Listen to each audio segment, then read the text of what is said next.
Halo semuanya, apa kabar? Mudah-mudahan semuanya dalam keadaan sehat ya. Kembali lagi di channel WPU bersama saya Sandika Gali. Dan kali ini kita akan memulai sebuah seri baru, di mana seri ini menjadi seri yang paling banyak diminta oleh teman-teman semua dari sejak cukup lama ya teman-teman. Ya, jadi serinya itu adalah mengenai tutorial React. Kita akan coba membahas sebuah teknologi yang sangat populer saat ini yang dinamakan dengan React. Dan kalau teman-teman lihat judulnya, bahkan teman-teman bukan hanya akan mendapatkan tutorial React, tapi akan mendapatkan tutorial React yang paling masuk akal untuk pemula. Penasaran kan maksudnya seperti apa? Makanya tonton terus videonya sampai akhir. Oke teman-teman ya, kalau misalkan teman-teman mau langsung ngikutin tutorialnya, sebenarnya teman-teman bisa langsung skip aja videonya ke menit berikut ini. Kalau teman-teman nggak mau ngedengerin saya ngomel atau menggerutu dulu nih di awal-awal. Kenapa mau menggerutu dulu? Karena kita akan bahas dulu mengenai hal yang paling masuk akalnya terlebih dahulu ya. Mungkin teman-teman ada yang nanya, kenapa paling masuk akal Pak? Emang ada ya tutorial React yang nggak masuk akal? Ya jadi kita bahas ini dulu ya. Jadi selain memang supaya judulnya agak-agak clickbait, saya mau kasih tahu dulu alasannya kenapa saya bilang paling masuk akal. Jadi yang pertama gini, kalau kita mau belajar sebuah teknologi, bahasa programan atau framework atau library atau apapun lah ya, itu kan sebetulnya tempat belajar paling tepat adalah dari dokumentasi resminya. Bener nggak teman-teman? Jadi sebenarnya kita jangan dulu cari-cari di tutorial-tutorial lain. Kita jangan dulu cari di YouTube, kita jangan dulu cari di Stack Overflow, tanya ChatGPT. Kita baca dulu dokumentasi resminya dari pembuatnya. Karena kan harusnya dokumentasinya lah yang ngasih tahu kita teknologi itu apa, cara pakainya gimana, dan lain sebagainya. Ya, dan menurut saya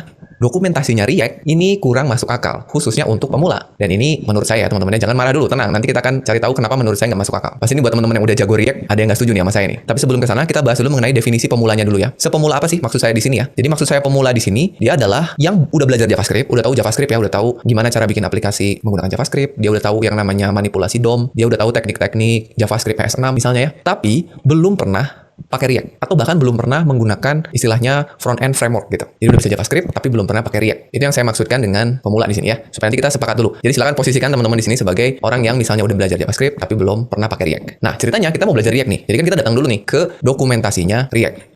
Tali pancingannya. Lempar COD ongkir. Bayar ongkir di tempat, nggak bayar kalau telat. Beli kuota utama akses, bonus unlimited YouTube Shorts di aksesnya.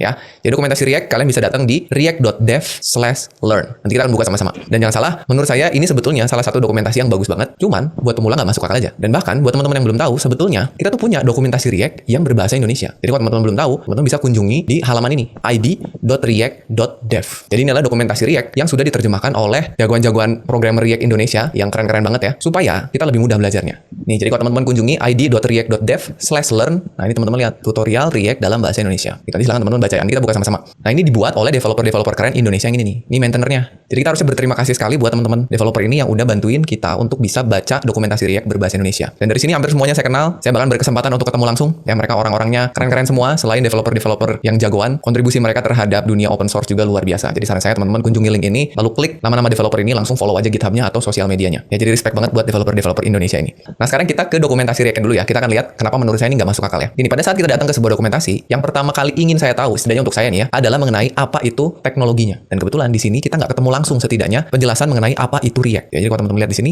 kalimat pertamanya di sini adalah ini kan ada jargonnya atau tagline-nya, dia adalah library untuk web dan native user interface. Oke ya. Sekarang kalau scroll ke bawah, kita langsung dikasih tahu membuat user interface dari komponen. Nah, di sini dikasih tahu React membuat kita dapat membangun user interface gitu. Jadi bukan apa itu React tapi apa yang bisa dilakukan oleh React gitu. Padahal kalau saya pengen tahu dulu React itu apa. Yang pertama kita nggak bisa lihat ya. Kalau scroll ke bawah, itu cara pakainya. Nah, dan cara pakainya itu kita tiba-tiba dikasih sebuah function. Kita nggak dikasih tahu ini function kita taruh di mana. Jadi seolah-olah React ini dibikin untuk orang yang udah tahu cara pakainya, cara pakai front end framework atau front end library gitu. Kalau teman-teman udah tahu, maka baca ini akan lebih mudah. Tapi buat yang belum tahu dan sama sekali belum pernah pakai, menurut saya agak bingung. Padahal kalau teman-teman lihat dokumentasi React yang versi sebelumnya, ini kebetulan saya juga buka.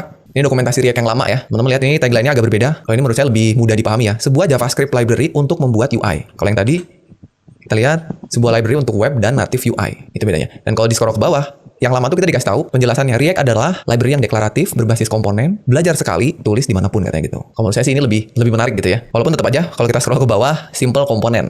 Nah, ini komponen ditaruh di mana nih? Apakah saya kopikan ke file JavaScript saya langsung jalan? Kayaknya enggak gitu. Nah, kalau misalkan kita telusuri lagi yang baru ya, kita balik ke yang baru, terus sekarang kita masuk ke Learn. Katanya kalau mau belajar React, masuk yang Learn ini. Yang pertama kita langsung dikasih tahu Quick Start. Selamat datang di React Documentation. Halaman ini memberikan kita pendahuluan ke 80% konsep React yang bisa dipakai sehari-hari katanya. Jadi langsung dikasih tahu, satu halaman ini udah ngasih tahu kalian 80% apa yang bisa dilakukan oleh React katanya. Ini anggap kita belum ngerti apa-apa ya, baru tahu JavaScript. Kita scroll ke bawah, langsung dikasih tahu bikin komponen katanya. Ketemulah function. Nah, ini functionnya saya taruh di mana gitu kan. Ini menurut saya agak bingung. Jadi karena saya pengen belajar React ini buat diajarin lagi, itu yang bikin saya bilang dokumentasi ini kurang masuk akal. Sampai saya udah coba buka satu-satu sampai saya masuk ke installation-nya. Nah, begitu saya masuk ke installation, ada satu menu di sini yang tulisannya Start a New React Project. Nih, katanya gini, kalau kita mau membangun membangun sebuah aplikasi atau sebuah website yang secara full menggunakan React, kami rekomendasikan supaya kita memilih salah satu dari React framework. Waduh, saya pikir React-nya aja belum belajar, terus kita tiba-tiba dikasih tahu kalau mau bikin aplikasi atau website pakai React, pakailah framework. Nah, salah satunya ada yang disebut dengan Next.js. Saya tadinya nggak akan mengunjungi Next.js karena saya pikir React-nya aja belum paham kan. Tapi karena setelah saya baca beberapa halaman di depan sini masih belum menemukan alasan kenapa belajar React, saya coba deh masuk ke sini, ke Next.js. Ini di sini ada Next.js tutorial.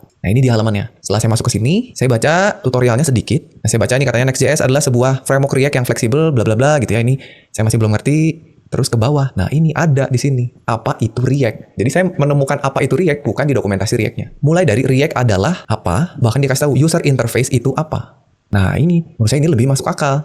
Dan kalau kalian lihat ke kiri, di atas kiri ya, ini ada satu menu yang menuliskan from JavaScript to React. Kalau kalian klik, nanti kalian bisa tahu bagaimana belajar React kalau kalian datang dari JavaScript. Nah, ini yang saya cari gitu ya. Jadi, untuk mencari pendahuluan tentang bagaimana kita belajar React, malah saya nemunya di sini di Next.js. Jadi, teman-teman bisa kunjungin aja linknya di sini ya, nextjs.org/learn/foundation/from JavaScript to React. Ya, dan ini menurut saya adalah dokumentasi React yang paling masuk akal gitu. Jadi, sebetulnya maksud saya yang paling masuk akal di sini adalah dokumentasi React yang ada di Next.js. Ini paling masuk akal untuk pemula. Jadi, kalau kita kembali ke sini, kalian bisa belajar mengenai React dengan mengikuti ada 9 halaman di sini ya. Ada 9 menu yang bisa kalian klik dan ini menurut saya cocok banget buat kalian yang pemula. Jadi silakan ikutin aja tutorial yang ada di Next.js atau penjelasan yang ada di Next.js ini kalau kalian benar-benar belum pernah belajar atau belum pernah menggunakan React sama sekali. Ya, tapi kalau misalkan kalian mau belajarnya bareng-bareng sama saya untuk mengikuti tahapan-tahapan yang ada di website Next.js ini untuk mengetahui cara pakai React seperti apa, fungsi utama yang ada di React itu apa aja, sampai nanti akhirnya kita bisa membuat sebuah aplikasi yang sangat sederhana dengan menggunakan React. Oke ya, teman-teman, jadi itu mungkin pengantarnya sedikit keluh kesah saya mengenai dokumentasi dari React. Lapar haus minum cap panda. Face Wash, bersihkan wajah dari minyak dan kotoran. World Cup, menang kalah pilih main bersih. Oke teman-teman, sekarang kita masuk ke bagian yang pertama. Seperti biasa, kalau teman-teman ngikutin tutorial di channel WPU, pasti kita akan bahas dulu mengenai ketika kita mau belajar sesuatu, sebuah teknologi, framework, library, atau apapun. Pertama-tama pasti kita akan belajar dulu mengenai apa dan kenapanya dulu ya. Jadi sebenarnya apa itu React dan kenapa sih kita harus pakai React. Jadi sabar dulu, buat yang pengen bikin aplikasi pakai React, kita bahas definisinya dulu ya. Oke, sekarang kita lihat apa itu React. Jadi kalau tadi teman-teman baca di website Next.js, itu katanya React adalah sebuah library, ya library JavaScript untuk membuat antar muka pengguna atau UI, user interface ya. User interface itu antar muka pengguna yang interaktif. Teman-teman pelajari keyword-keyword yang ada di kalimatnya. Nah, sedangkan antar muka pengguna itu adalah elemen-elemen pada layar yang kalian bisa lihat dan kalian interaksikan. Ya, bisa diklik, bisa digeser, bisa di-scroll, bisa kalian input sesuatu. Ya, jadi pokoknya yang bisa kalian lihat dan interaksikan itu adalah user interface atau antar muka pengguna. Nah, terus berikutnya kenapa sih React disebut library? Kenapa bukan disebut framework? Nah, ini katanya. Dia disebut library karena React itu menyediakan fungsi-fungsi untuk membangun UI. Jadi dalamnya kita bisa pakai fungsi-fungsinya, tapi terserah kita sebagai developer mau pakai fungsi yang mana. Jadi nggak ada aturan khusus, harus bikinnya sesuai urutannya seperti ini. Nggak ada aturan khusus, kalian harus bikin struktur foldernya seperti apa, arsitekturnya seperti apa. Ada best practice-nya, tapi secara umum diserahkan atau dibebaskan ke para developernya. Kenapa? Karena React itu disebut sebagai library yang unopinionated. Jadi silakan aja bebas para penggunanya untuk beropini atau menggunakan caranya masing-masing gitu. Beda dengan framework, banyak framework yang udah diatur dari mulai instalasinya, struktur foldernya udah dibikinin, konfigurasinya udah dikasih tahu, tinggal kita edit-edit ya seperti itu. Jadi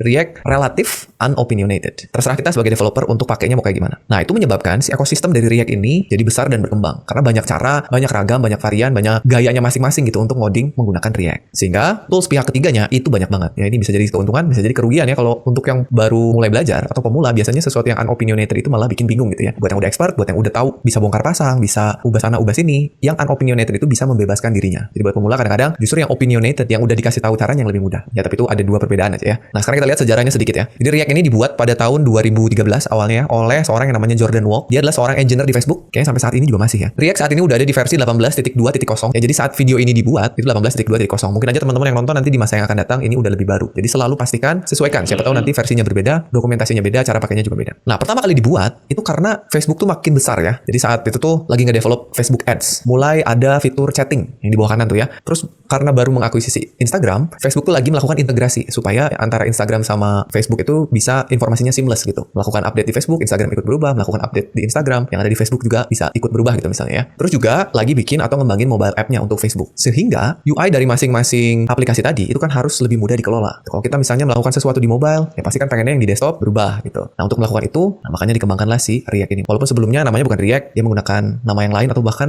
library atau framework yang lain ya. Dan ini teman-teman sebetulnya bisa lihat di halaman dokumentasi React di bagian community, terus ada React video. Jadi teman-teman masuk ke dokumentasinya React, di atas ada community, nanti masuk di bagian video di sini ya. Ini ada video penjelasan mengenai React dari mulai yang paling baru, ini React Conference, sampai yang paling bawah nih. Yang tadi saya jelaskan, itu ada di paling bawah nih video pertama tentang React. Ini saran saya teman-teman nonton ya, videonya ini keren banget ya. Jadi ini si Jordan Walke-nya ini ada Tom Okino, dia ngejelasin mengenai awal mula kenapa sih ada React gitu ya. Ini sakti banget nih. Oke, berikutnya, kenapa disebut React? Disebut React itu karena pengen itu menjadi sebuah library yang reaktif gitu ya. Yang artinya apa? Dia memiliki kemampuan untuk bereaksi atau merespon secara dinamis ketika ada interaksi atau perubahan data. Jadi, ketika kita melakukan sesuatu, pengennya aplikasinya itu cepat bereaksi gitu. Kan disebutnya react, gitu, bereaksi. Nah, saat ini, tim pembuat React yang bikin React-nya, core timnya itu terdiri dari engineer-engineer yang ada di Meta atau di Facebook ya. Terus engineer-engineer yang ada di Vercel, ya, dan kebetulan tadi Next.js yang teman-teman lihat, itu kan yang buat perusahaannya Vercel juga ya. Jadi, saya juga yakin kalau dokumentasi React yang dibuat oleh Vercel, itu pasti benar gitu. Karena engineer-nya React kebanyakan orang Vercel juga gitu ya. Dan selain dari dua perusahaan ini, banyak juga kontributor dari seluruh dunia, baik itu yang ngembangin core-nya, core React-nya maupun kontributor untuk yang lain gitu. Salah satunya tadi dokumentasi ya. Nah, dan sampai saat ini yang mantep nih ya, yang keren, React ini sudah diunduh atau di-download sebanyak 19,3 juta kali. Kalau kalian lihat statistiknya di NPM. Dan kalau kalian buka repositorinya di GitHub, itu yang ngasih star udah 200.000 lebih gitu starnya. Jadi sangat populer sekali ya. Itu ya. Jadi teman-teman, sedikit mengenai React, apa itu React, terus sejarahnya React, terus awal mula React seperti apa. Mudah-mudahan jadi kebayang lah ya. Berikutnya, kita masuk ke bagian kedua. Kita akan mencoba untuk transisi dari JavaScript ke React. Kita lihat dulu, kalau misalkan teman-teman udah tahu JavaScript, mau masuk React itu sebenarnya apa sih yang ditawarkan oleh React gitu. Ngapain pakai React kalau JavaScript aja bisa melakukan hal yang bisa dilakukan oleh React. Kita lihat ya. Jadi supaya nanti ke depannya kita bisa paham React-nya kalau kita udah paham JavaScript. Kalau mau wangi mewah, jelas harus parfum mahal. Parfum gua nih yang 40 ribuan itu wanginya nggak kalah sama parfum lo. Langsung kita buktiin aja. Baby suka yang mana? Naksir. Oke, kita lihat. Kita mulai dengan mengingat-ingat kembali gimana caranya halaman web kita atau browser kita ngerender UI hasil codingan HTML kita. Atau istilahnya bagaimana browser itu menginterpretasi coding kita untuk menghasilin UI. Nggak usah ngomongin yang interaktif dulu sebetulnya, menghasilkan UI aja dulu ya. Nih, jadi saat kalian ngoding dengan kode yang ada di sebelah kiri, ini contohnya kan kita kalau ngoding web tuh pasti punya struktur seperti ini ya. Ada HTML, ada body, di dalamnya kita bisa bikin ada div-nya. Terus kalau mau bikin judul halaman pakai heading, kalau mau bikin list pakai UL atau OL, dalamnya ada LI. Ya, jadi ini yang kita ketikkan di kode editor kita, ya begitu kita save dan kita buka di browser. Nah, sebetulnya yang terjadi adalah browser akan membuat sesuatu yang disebut dengan DOM. Ya, pasti udah tahu kan? Dokumen Object Model. Jadi dia akan memodelkan struktur coding yang sebelah kiri menjadi ilustrasinya adalah sebuah DOM tree, pohon DOM. Ya, kenapa disebut pohon DOM? Karena ada hierarkinya. Sama seperti hierarki susunan atau silsilah keluarga gitu ya. Ada parent, ada child. Kalau anaknya banyak ada children. Kalau parentnya parent kita sebut grandparent. Kalau sejajar kita sebut dengan siblings atau saudara atau adik kakak lah ya, siblings gitu. Nah, jadi sebetulnya direpresentasikan sama browser sebagai DOM tree seperti ini. Jadi ada coding kalian, ada DOM tree. Nah, terus berikutnya, DOM itu apa? DOM itu adalah representasi objek. Kalau tadi kan visualnya ya, pohonnya itu visual. Sebenarnya di belakang layar bentuknya DOM itu dia adalah objek. Visual kan supaya kita gampang melihat dan mahamin aja ya. Sebenarnya DOM itu dia objek dari HTML, tadinya coding diubah jadi objek. Jadi yang tadinya tree seperti ini bisalah tampil di UI-nya atau di browsernya jadinya seperti ini. Jadi dari source code diterjemahkan dulu jadi DOM, baru tampillah di UI-nya. Itu representasinya ya. Sesimpel apapun kalian nulisin coding HTML-nya. Dan kalau misalkan teman-teman masih bingung mengenai DOM itu apa, terus cara nyeleksi DOM seperti apa, cara nelusurin DOM seperti apa, sampai manipulasi DOM seperti apa, teman-teman bisa kunjungin aja playlist belajar dokumen object model yang ada di channel WPU ini. Saya udah buatkan cukup lengkap, ada beberapa belas video ya yang bisa kalian ikutin, mulai dari teori DOM tree, bagaimana cara menyeleksi elemen pada DOM sampai DOM manipulasi ya. Nah, sebenarnya manipulasi DOM itu apa? Jadi kita bisa mengubah tampilan atau mengubah UI yang ada di dalam halaman kita berdasarkan codingan HTML-nya. Ya, jadi kita bisa menambah, mengubah atau menghapus titik-titik pada DOM tree tadi, tapi nggak lewat codingan. Kita bisa memanipulasinya pakai JavaScript. Nih contoh nih, misalnya kita punya struktur HTML sederhana lah seperti ini ya. Kita punya HTML, head, title, body, dan sebuah div yang nama ID-nya app misalnya. Ini nggak aneh lah ya. Div nama ID-nya app, isinya kosong. Udah, ini kita codingnya begini aja, index HTML terus kita save. Nah sekarang, gimana caranya kalau kita mau menyisipkan tag H1 di dalam div ini, yang di dalam tag H1-nya ada tulisan belajar React bareng WPU. Tambahin emoji roket lah gitu ya. Supaya masuk ke dalam div ini, tapi nggak ngubah struktur HTML-nya. Kita ngubahnya pakai JavaScript, pakai teknik DOM manipulation. Ya, teman-teman harusnya bisa dong. Jadi saya minta ini latihan ya. Silakan di pause dulu videonya, ketik ini di HTML kalian, bikin aja file namanya index.html, terus nanti di bawahnya bikin aja script JavaScript, terus silakan manipulasi agar kalian bisa nyisipin H1 di dalam div-nya. Oke, silakan. Gimana? Sudah? Nah, kalau sudah kita lihat hasilnya. Nih, jadi kalau teman-teman mau nambahin sesimpel hanya tag H1 aja yang ada tulisan belajar React bareng WPU, ini yang harus kalian lakukan. Pertama bikin tag script dulu di bawah sebelum penutup body ya. Kalian bikin dulu script, tipenya teks, JavaScript. Terus yang pertama kali kalian lakukan adalah kalian seleksi dulu elemen app-nya. Yang ini. Kalian seleksi dulu pakai JavaScript ya, pakai DOM selection. Kalian bisa pakai dokumen.getElementById. Jadi JavaScript tolong carikan saya elemen yang ID-nya app, atau kalian bisa pakai query selector ya, dokumen.query selector terus kasih hashtag atau tanda pagar app gitu untuk menyeleksi elemen div. Setelah itu kita create elemen H1. Jadi kita bikin dulu di memori, kita bikin namanya header atau headings ya, ini harusnya namanya headings. Kita bikin dokumen.create elemen H1. Disiapin tuh di memori H1 kosong. Terus berikutnya kita bikin teks untuk elemen H1 tadi. Kita bikin elemen yang ada di dalam H1-nya, yaitu tulisan belajar React bareng WPU. Udah tuh, jadi ada dua node, ada dua elemen. Ada teks, ada H1. Berikutnya adalah teksnya kita masukin ke dalam H1. Caranya kita append header content ke dalam header. Jadilah kita rangkai itu H1 yang ada tulisan belajar React bareng WPU. Nah, udah jadi itu masih di memori nih. Sekarang elemen H1 yang ada teksnya kita masukkan lagi ke elemen app yang udah kita siapin. Paham kan? Kita taruh lagi app append child header. Masuklah tuh H1 ke dalam div yang kosong tadi. Sekarang kalau kita lihat di browser, muncul tuh belajar React bareng web framework. Simple banget. Ini bisa dilakukan pakai DOM selection dan DOM manipulation. Ya, mudah-mudahan kalian nyobain tadi ya. Nah, sekarang kita lihat bedanya antara source code yang pertama kali kita buat dengan hasil yang udah ditampilkan. Ya, ini perbedaan kode awal dan setelah dilakukan manipulasi DOM. Nih, kalau teman-teman klik kanan lalu view page source, yang teman-teman lihat adalah codingan awal. Ada coding div app yang kosong, lalu ada script buat manipulasi DOM-nya. Di sini H1-nya nggak ada, karena H1-nya dibikin pakai JavaScript kan. Nah, tapi kalau teman-teman klik kanan lalu pilih inspect, tampilnya begini. Lihat codingannya beda. Yang di sebelah kiri nggak ada H1-nya, tapi di sebelah kanan ada H1-nya. Jadi kalau teman-teman buka webnya pakai inspect, lalu klik tab element, ini adalah representasi dari DOM setelah kita lakukan manipulasi pakai JavaScript. Gitu ya. Jadi inilah yang dilakukan ketika kita mau memanipulasi website pakai JavaScript. Oke, harusnya sih nggak ada yang aneh ya. Jadi manipulasi DOM menggunakan JavaScript, itu yang pertama, HTML yang kalian tulis itu merepresentasikan konten halaman awalnya. Jadi codingan awal tuh merepresentasikan konten halaman awalnya. Nah, DOM itu merepresentasikan konten halaman yang telah diupdate atau yang udah diperbaharui menggunakan JavaScript tadi. Nah, kalau kalian mengubah DOM menggunakan JavaScript polos atau istilahnya vanilla JavaScript, nggak pakai framework, nggak pakai library apapun, emang kelihatannya sakti ya. Kita bisa nambahin satu elemen kayak tadi ya, nambahin H1, kita mau nambahin paragraf, kita mau bikin supaya elemennya bisa diklik pakai JavaScript, bisa, dan kelihatannya keren gitu ya. Tapi nulisnya ribet teman-teman. Mungkin tadi nggak kelihatan karena kita nambahinnya cuma satu elemen H1 doang gitu ya. Tapi bayangin ketika kalian mau bikin halaman yang utuh, bikin button, bikin card, bikin navbar, bikin slider gitu, tapi pakai JavaScript, kalian nggak tulis manual tuh si HTML-nya. Semakin banyak yang harus kalian buat pakai JavaScript, pasti makin ribet karena harus diseleksi, harus di-create elemennya, dimasukin ke dalam elemennya, ribet gitu ya lama-lama. Yang tadi kalian coba itu kan ditulis manual buat nambahin satu buah H1. Buat nambahin H1 aja kalian nulisnya begini. Bikin dulu elemennya, bikin teksnya, masukin teks ke elemen, masukin elemen ke wadahnya gitu ya. Bayangin kalau kalian punya paragraf, bayangin kalau kalian punya list item, ada berapa create elemen yang harus ditulis gitu. Jadi semakin banyak, kalau pakai teknik yang tadi, pakai JavaScript polos, pakai vanilla ya, waktu yang kalian butuhin pasti banyak kan. Lama gitu ya. Nanti kita sebagai developer tuh bakalan ngabisin waktu buat nulisin bagaimana sesuatu akan dilakukan. Kayak tadi kan satu-satu tuh, bikin elemen, masukin elemen, simpen elemennya ke div, baru tampilin. Jadi kita capek gitu, nulisin satu-satu, gimana. Nah, alangkah lebih baik, enaknya gitu ya, kita bisa nulisin apa yang harus dilakukan, bukan gimana caranya, tapi bikinin saya tombol, bikinin saya heading, enaknya kan gitu ya, dan biarkan komputer yang mikirin langkah-langkahnya gitu, kan enaknya gitu, daripada kita nulisin satu-satu, mending kalian kasih tahu aja, bikin heading, udah nanti yang ngerangkai, bikin elemen, masukin ke sini, itu pengennya sih biarin si komputernya gitu. Nah, hal ini, apa dan bagaimana ini ada istilahnya teman-teman, ada yang disebut dengan imperatif atau deklaratif programming, yang kita lakukan di JavaScript tadi, yang polos itu disebut dengan imperatif ya, sedangkan yang ingin kita lakukan, itu disebut dengan deklaratif ya, atau supaya lebih jelas kita bahas sedikit ya, imperatif dan deklaratif programming. Jadi imperatif programming itu nulisin langkah demi langkah bagaimana sesuatu harus dilakukan. Bikin elemen, masukin kemana gitu, satu-satu gitu. Sedangkan deklaratif menuliskan apa yang pengen dihasilkan. Bikinin saya tombol, bikinin saya heading, ya, bikinin saya card, bikinin saya navbar. Itu deklaratif, mendeklarasikan. Atau istilahnya gini deh, kalau imperatif programming itu seperti kalau kalian ke restoran, pengen pizza gitu ya. Tapi kalian nggak bilang pengen pizza, nggak, saya pengen pepperoni pizza gitu ya. Tapi nggak, kalian datengin kokinya, terus kalian bilang satu-satu, Pak Koki, tolong bikin adonan, terus ratain adonannya, terus masukin toppingnya, terus masukin ke oven dengan suhu sekian, tungguin. Nah, kalian kalau nyuruh-nyuruh gitu ke kokinya di restoran, diusir pasti. Makanya nggak gitu, kalian datang ke restoran, kalian pesan aja mau bikin apa, dan kayaknya kalian nggak terlalu peduli gitu langkah-langkah yang dilakukan oleh si kokinya. Yang penting makanannya datang, dimakan enak. Itu namanya deklaratif programming. Nah, kenapa saya jelasin imperatif dan deklaratif? Karena React itu merupakan UI library yang deklaratif. Nah, dari sini aja, dari satu kalimat ini aja, harusnya kalian udah bisa setidaknya memahami bahwa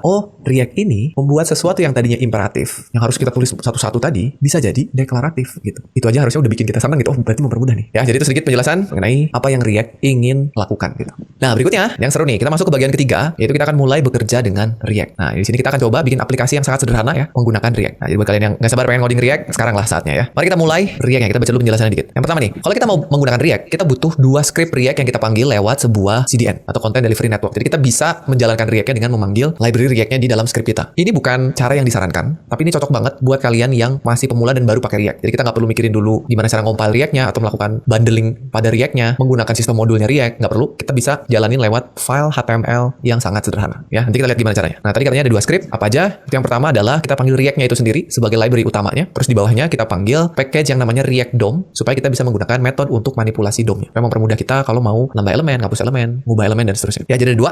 Kalian nulisnya begini. Misalkan kalian punya index HTML, kasih aja struktur dasar ya. Kasih div kosong sebagai tempat penampungannya tadi. Kalau tadi kan pakai JavaScript kita lihat divnya kita kasih ID app. Nah, kalau sekarang React ngasih namanya ganti ya. Kalau React sebelumnya React 17 itu ID-nya app, tapi di React 18 dia ganti ID-nya jadi root. Nah, kenapa? Nanti kita lihat ya. Tapi yang pasti nih, yang tadi saya bilang React-nya manggil dua script tuh ini. Jadi ada script React-nya, React 18 dari sini dan juga React DOM dari sini. Nanti di dalamnya kita tinggal buat nyiapinnya. Ini sebenarnya buat nyiapinnya kalian bikin JavaScript yang memanggil si root ini sebagai container. Atau kalau misalkan teman-teman nggak mau ngetikin ini, males Pak ngetik gitu ya. Kita kunjungin dokumentasinya React. Silakan datang ke dokumentasinya React, terus klik learn, terus kita ke installation supaya dapetin filenya ya. Kalian scroll ke bawah. ada di sini, try React locally. Nah, ini kalian bisa download aja nih di sini. Jadi kalau kalian klik, nanti kalian akan diarahkan ke sebuah script yang ada script React-nya. Ya, yuk kita siapin. Buka kode editornya. Di sini saya bakalan pakai Visual Studio Code. Oh ya, tapi sebelumnya tolong siapin dulu folder ya, teman-teman ya. Saya udah nyiapin foldernya di desktop. Saya kasih nama foldernya belajar React seperti ini, supaya nanti kita bisa nyimpen filenya di dalam. Ya, kalau sudah, silahkan buka VS Code-nya. Ini dia, dibuka VS Code-nya. Terus kita maximize dulu, kita ke file, open folder yang tadi yang ada di desktop. Ini ya, kita select folder. Nah, sekarang kita bikin file namanya index.html. Oke, kalian boleh copyin semua script yang tadi dari dokumentasi React-nya, tapi kita akan copyin dikit-dikit supaya nanti kita paham maksud dari masing-masing barisnya apa. Oke, jadi teman-teman boleh ketik aja tanda seru tab di sini. Ini supaya simple, kita metanya hapus dulu aja ya. Kita metanya hapus dulu. Sini kita kasih belajar React. Terus di bodinya tadi kita bikin sebuah div yang ID-nya root.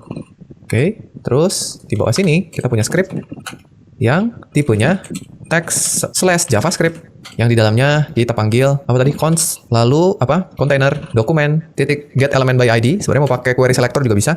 JavaScript tarikan saya elemen yang ID-nya root. Oke, nah ya tinggal kita kopikan link ke React-nya. Kita buka lagi tadi dokumentasinya, kita copy 2 baris ini, script-nya aja. Ya kalian bisa lihat lengkapnya ada di sini ya, cuman anggap aja kita nggak paham gitu ya apa yang ada di dalamnya, maka kita akan ikuti yang ada di tutorial Next.js-nya. Kita kopikan 2 ini dulu, kembali ke sini, kita simpan di bagian head. Sudah ya, jadi kita udah manggil 2 script React. Save dulu, jangan dulu dijalanin, kita balik dulu ke slide-nya. Oke, udah ya, 2 ini sudah. Berikutnya, kita siapin aplikasi kita. Kita tadi udah bikin div yang nama kelasnya root. Itu akan kita jadikan sebagai wadah dari aplikasi kita. Ya. Nah ini untuk menyiapkan aplikasi React, kita butuh metode yang namanya React DOM create root. Nah metode ini diambil dari package React DOM yang udah kita panggil tadi. Kalau kalian nggak panggil yang baris 2-nya, ini nggak akan jalan. Ya, metode tadi kita akan gunakan sebagai wadah dari aplikasinya. Jadi React tuh pengen tahu dulu root aplikasinya mana nih. Setelah itu kita butuh sebuah metode yang namanya render buat nampilin elemen yang kita mau. Dalam hal ini elemen H1. Ya supaya kasusnya sama dengan kasus waktu kita bikin pakai HTML polos tadi ya. Oke, jadi nulisnya gini, kita butuh variabel namanya root, sebenarnya namanya bebas aja ya. Terus kita panggil React DOM create root dari elemen yang udah kita tentukan tadi. Kebetulan tadi kan elemennya namanya div dengan ID root, kita simpan ke kontainer, masukin ke dalam create root, baru kita panggil root.render buat nampilin elemen yang mau kita tampilin. Nih, dari sini harusnya teman-teman udah bisa lihat, buat nampilin ya kita cukup 1 baris. Kalau pakai JavaScript tadi kita butuh 5 sampai 6 baris. Ya, kita coba dulu. Kalian mau ketik manual ini boleh, silakan disalin, atau mau balik lagi kita copy dari script yang kita download juga bisa. Ya, balik ke sini, kita ambil aja nih. Ambil, cuma kan di sini tulisannya my app ya. Nah, ini disebutnya komponen, kita masih akan bahasnya nanti ya. Kita copy dulu aja. Kita simpan di bawah sini. Nah, rendernya kan kita nggak mau my app. Ini apa? Kita belum belajar nih. Kita bikin manual aja. Kita pakai H1, kita tulis H1 dulu ya. Terus misalnya kita tadi mau tulisannya apa? Belajar React bareng WPU atau bareng Padika. Gitu. Kita munculin roketnya. Pencet kalau kalian pakai Windows, pencet Windows titik. Terus cari aja roket. Nah, ini ya supaya muncul. Sudah, nampilinnya cukup 1 baris. Nah, buat ngejalaninnya, teman-teman bisa, kalau pakai VS Code, klik kanan, terus open with live server. Kalau misalkan nggak ada, Pak, saya kok nggak ada live servernya? Install dulu. Klik tombol extension di sebelah kiri, terus cari aja live server. Ini sebuah extension buat menampilkan web menggunakan lokal server ya. Nih, silahkan di-install. Kalau sudah, nanti kalau diminta restart VS Code-nya, restart aja. Tapi kalau nggak, ya nggak usah. Udah, balik lagi, kita tutup sidebar-nya, klik kanan, open with live server. Nah, tampilnya kosong gini teman-teman. Mana H1-nya? Kalau kosong, tampil atau nggak tampil apa-apa, itu kemungkinan ada error. Nah, mari kita lihat errornya di mana ya. Caranya kalian klik kanan, terus inspect, terus kalian ke console. Nah, nih ada error nih. Katanya unexpected token. Kenapa nih? Ternyata React tidak mengenali tag H1 di dalam rendernya. Loh, kenapa? Mari kita kembali dulu ke slide. Ya, harusnya teman-teman juga sama. Harusnya error. Ya, errornya kayak gini tuh. Unexpected token. Ternyata memang ini adalah error yang diharapkan gitu. Justru kalau nggak error, H1-nya tampil. Nah, itu justru ada yang aneh. Kenapa error? Nih, karena ternyata React-nya nggak mengenali H1. Ya, di dalam metode render, H1 ini bukan JavaScript. Terus apa itu? Itu adalah sebuah sintaks HTML atau ekstensi dari HTML yang namanya JSX. Dan secara default, browser itu nggak mengenali JSX. Yang dikenali sama browser itu kan HTML, CSS, JavaScript ya. Supaya si browser ini bisa mengenali JSX, kita butuh sebuah compiler yang bisa nerjemahin JSX jadi sintaks JavaScript biasa supaya kebaca. Nah, gimana cara install compilernya? Kita akan menggunakan sebuah compiler yang namanya Babel yang akan kita gunakan sebagai penerjemahnya. Ya, jadi kalian bisa nambahin Babel. Babel itu websitenya resminya ada di sini. Sama ya, kita pakai CDN lagi lewat unpackage ya. Tapi jangan lupa nanti kalian ubah tipe dari JavaScript menjadi text/JSX. Kan tadinya text/JavaScript ya, untuk menginformasikan pada si Babelnya bahwa kita bakalan ngubah JSX menjadi JavaScript. Nih, kalian tambahin ini di atas scriptnya, terus jangan lupa nanti ganti nih. Tadi kan ini kita tulisnya JavaScript ya. Oke, ini kalian bisa copy lagi dari script yang di-download tadi. Nih, kembali ke sini, harusnya Babelnya ada di sini. Oh, ini disimpannya di head ya. Jadi boleh aja mau disimpan di head boleh. Kita kembali ke codingnya, kita simpan di head di sini. Kalau di slide saya disimpannya di bawah sini, ya nggak apa-apa juga sama aja. Terus jangan lupa ganti ini, bisa jadi JSX atau bisa jadi Babel sama aja. Ya kalau teman-teman ganti jadi Babel, nanti tulisan di sininya tetap warna-warni. Oke, sekarang kita lihat lagi. Nah, sekarang errornya udah nggak ada, tulisannya udah tampil.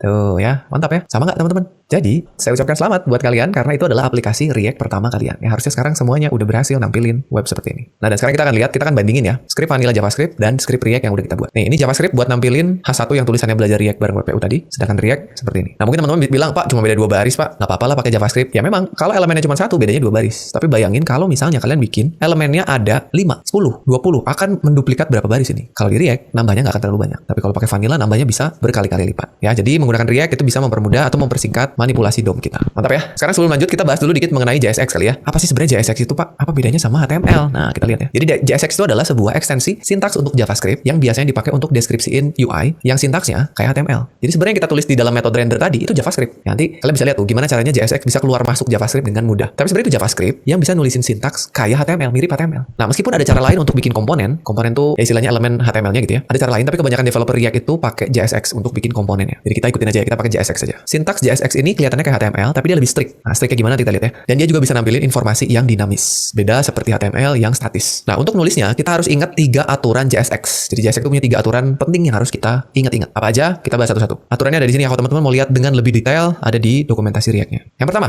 JSX ini pada saat kita render harus selalu mengembalikan 1 buah elemen. Gak boleh lebih dari 1. Nah, tapi kan kalau kita bikin komponen elemennya banyak, Pak. Misalnya bikin card, kan dalamnya ada tulisan, ada gambar, ada tombol. Gimana bikinnya? Kita lihat. Yang kita udah coba, itu kan pada saat kita ngerender kita nampilin cuma 1 elemen ya. Elemen H1 yang ada tulisannya. Ini nggak masalah karena cuma 1 elemen. Jadi aman. Tadi tampil dengan normal. Udah tampil. Sekarang gimana kalau gini? Pada saat kita ngerender, di dalamnya ada 3 elemen. Nah, kalau kalian tulis begini, error pasti. Karena metode rendernya tidak mengembalikan 1 elemen, malah 3 elemen. Kalau kalian pengen bikin ini menjadi 1 komponen, yang harus kalian lakukan adalah membungkus 3 elemen ini ke dalam 1 elemen lagi. Karena kalau ini dijalanin, ini pasti error. Tuh ya. Jadi kalau misalkan ada elemen JSX yang sejajar gitu, yang bersebelahan, maka dia harus dibungkus dengan tag pembungkusnya. Nah, apakah yang Anda maksud adalah JSX fragment? Jadi JSX fragment itu adalah banyak elemen yang mau kita jadikan 1, tapi tanpa bikin elemen baru. Sebenarnya kalian bisa bungkus ini pakai div, tapi nanti divnya jadi elemen sendiri. Kalau kalian nggak mau, kalian bisa bungkus pakai tag kosong kayak gini. Pokoknya, metode rendernya harus ngembaliin 1 elemen. Ya, maka ini akan normal. Dengan asumsi kalian udah punya gambarnya. Ya, itu yang pertama. Jadi harus ngembaliin 1 elemen. Ingat-ingat. Yang kedua, kalian harus selalu tutup semua tagnya. Nah, ini yang saya bilang tadi salah satu karakteristik JSX yang strict. Kalau HTML itu nggak semua elemennya kita butuh tutup tagnya, teman-teman. Kayak misalkan kalian bikin tag UL terus di dalamnya ada LI-nya. Kan LI itu punya buka LI sama tutup LI ya. Kalau kalian hilangin tutupnya, jadi LI buka tulisan nggak ada tutupnya itu boleh. Sama HTML-nya boleh aja. Tapi kalau JSX wajib ditutup. Gitu. Contohnya kayak gini. Ya, tadi semua udah benar, H1-nya ada tutupnya. Bahkan kalau ada tag yang nggak punya pasangan, yang nggak punya penutup, tag tersebut harus self-closing. Jadi ini harus ditutup nih. Padahal kalau HTML nggak ada tutupnya begini, nggak masalah. Kan kalau tag pembuka, tag penutup tuh oke lah ya. Biasanya juga kalian lakukan. Bahkan kalau di VS Code udah ditutupin manual. Tapi kalau kalian lupa, misalnya nggak pakai tutup, kayak gini, error dia. Unterminated JSX content. Jadi dia anggapnya si JSX-nya nggak selesai. Itu yang kedua, selalu tutup semua tagnya. Ingat-ingat. Yang ketiga, kalau ada atributnya, kalian gunakan camel case. Hampir untuk semuanya. Ini contohnya. Kalau misalnya kalian punya metode yang namanya onClick, ya kan kalau di HTML tuh nulis onClick boleh aja. C-nya kecil, tetap jalan. Tapi kalau di JSX, harus huruf besar. Nah, ada beberapa atribut yang berubah nama. Contohnya kelas. Kalau di HTML, kita mau ngasih kelas ke sebuah elemen, cukup tulis kelas huruf kecil semua. Selesai. Tapi kebetulan, di JSX, kelas itu udah dipesan namanya. Jadi tulisan kelas di sini beda. Nanti dia bentrok sama kelasnya JavaScript. Makanya, kalau kalian mau ngasih kelas di HTML, di komponen kalian, ganti jadi class name. Huruf N-nya jadi besar. Itu contohnya ya. Jadi kalau kita udah masuk belajar JSX dengan lebih dalam, kita bakalan tahu atribut-atribut apa aja yang bisa kita pakai. Terus kalau berubahnya jadi gimana. Oke, itu 3 aturannya. Dan ini kalau kita jalanin, tampil alert seperti biasa ya. Kalian boleh coba, tinggal tadi di pause aja videonya terus disalin. Ya, jadi itu sekilas mengenai cara pakai React yang sangat sederhana, teman-teman. Berikutnya, kita masuk ke topik yang saya sebut dengan prerequisite. Ini biasanya selalu saya sampaikan ketika kita memulai sebuah seri baru, ya di mana kita harus tahu dulu nih, apa aja yang harus kita siapin kalau kita mau belajar React. Baik itu dari sisi pengetahuannya atau dari sisi softwarenya. Ya, kita lihat satu-satu. Yang pertama, materi apa yang harus kalian kuasai terlebih dahulu. Jadi jangan main loncat aja ke React kalau materi-materi ini belum kalian pahami ya. Yang pertama jelas HTML dan CSS. Karena harusnya kalian udah bisa bikin website yang bagus dulu pakai HTML CSS. Baru habis itu kalian belajar JavaScript, fundamentals. Ya, ini harus nggak bisa dilewat ya. Kalian harus tahu mengenai variabel, tipe data, pengulangan, pengkondisian, objek, function, array. Harus ngerti dulu. Baru kalian belajar DOM. Ya, karena jelas kalau misalnya kalian pakai React tanpa ngerti DOM, kalian nggak akan ngerti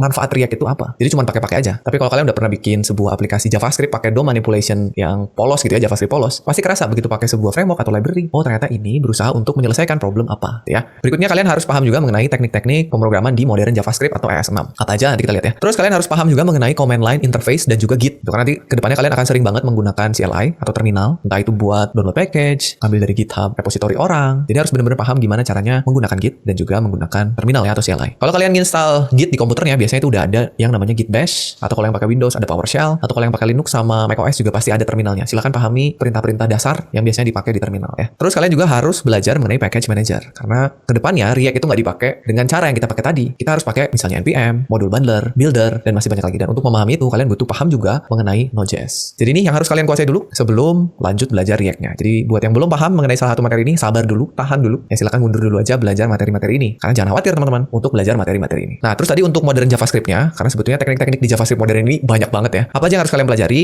Yang pertama harus tahu mengenai variabel pada ES6. Tahu kapan waktunya kalian deklarasi variabel pakai let, kapan kalian pakai const. Ya, pokoknya jangan lagi pakai var. Berikutnya kalian tahu gimana cara bikin function, ya, tahu caranya bikin function expression dan juga function declaration. Dan kalian harus tahu juga yang namanya arrow functions beserta perilakunya. Kalian harus paham mengenai objek dan juga class beserta cara pakainya ya. Tahu gimana caranya instansiasi sebuah objek, tahu apa itu prototypal inheritance atau pewarisan pada JavaScript. Berikutnya kalian harus paham mengenai array dan metode-metode pada array. Itu dan pahami juga ada yang disebut dengan higher order function. Itu salah satunya adalah di metode-metode pada array seperti map, filter, reduce. Kita harus benar-benar paham ya. Tahu caranya destructuring, gimana caranya memecah objek menjadi variabel. Terus tahu bagaimana cara pakai template literals sehingga kalian dapat dengan mudah merangkai string yang ada variabel di dalamnya. Nggak perlu keluar masuk, nggak perlu konkatenasi. Pahami template literals. Dan juga pahami ternary operators. Karena di React ini sering banget dipakai. Ya, ternary operators yang tanda tanya dan titik 2 untuk mengganti if else menjadi one liner atau satu baris. Dan terakhir kalian harus paham mengenai modul sistem pada JavaScript. Gimana caranya import, export file kita atau metode kita menjadi sebuah modul. Ini yang harus kalian pelajari. Kalau misalkan ada yang masih belum paham, nggak usah khawatir karena di channel ini saya sudah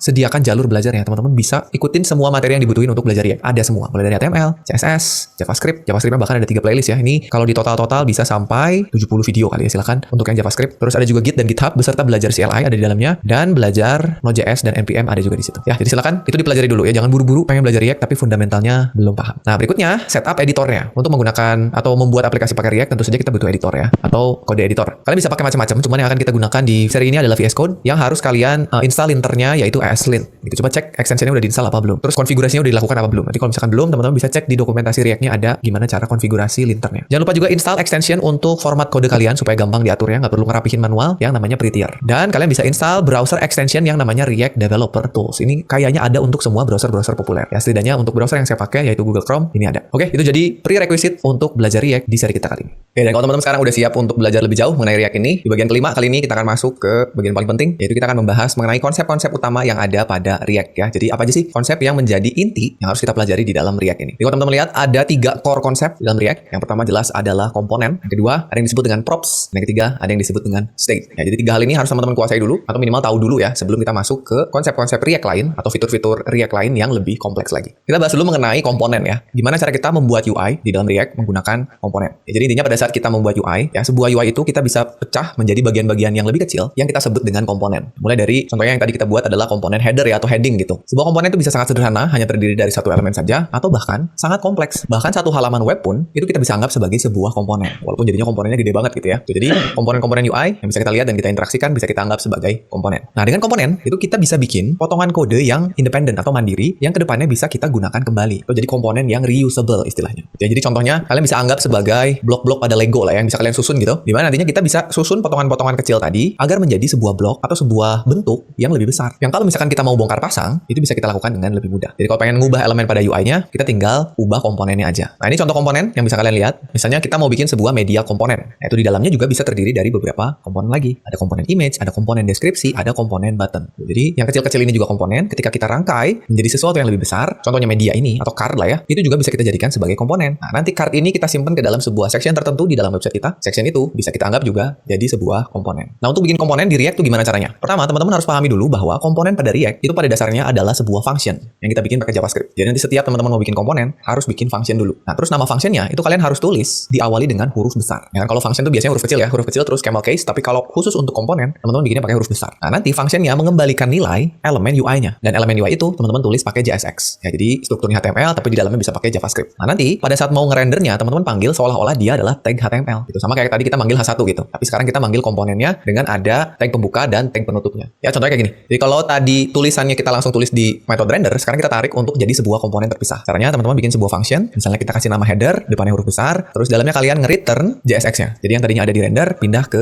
function header. Terus pada saat di render, kita tinggal panggil komponennya, tapi pakai lebih kecil dari dan self closing tag-nya. Gini, ya. Mari kita coba ya. Kita balik ke codingnya lagi. Sekarang kita akan ubah agar komponen kita yang tadinya langsung ditulis di render jadi sebuah komponen terpisah, ya. Kita bikin functionnya di sini. Function huruf besar, header misalnya. Nulisnya kayak function biasa, langsung return, kurung buka kurung tutup JSX-nya. Ini kita cut aja. Cut, masukin ke dalam, tinggal kita panggil header. Jangan lupa ditutup tag-nya. Ya, jadi ini caranya kalau mau pakai gaya komponen ya. Kita save dulu, kita lihat hasilnya. Tuh ya, sama aja. Sekarang kalau kita lihat, kita inspect elemennya ada di sini ya. Di belajar React bareng Padika dalam bentuk H1.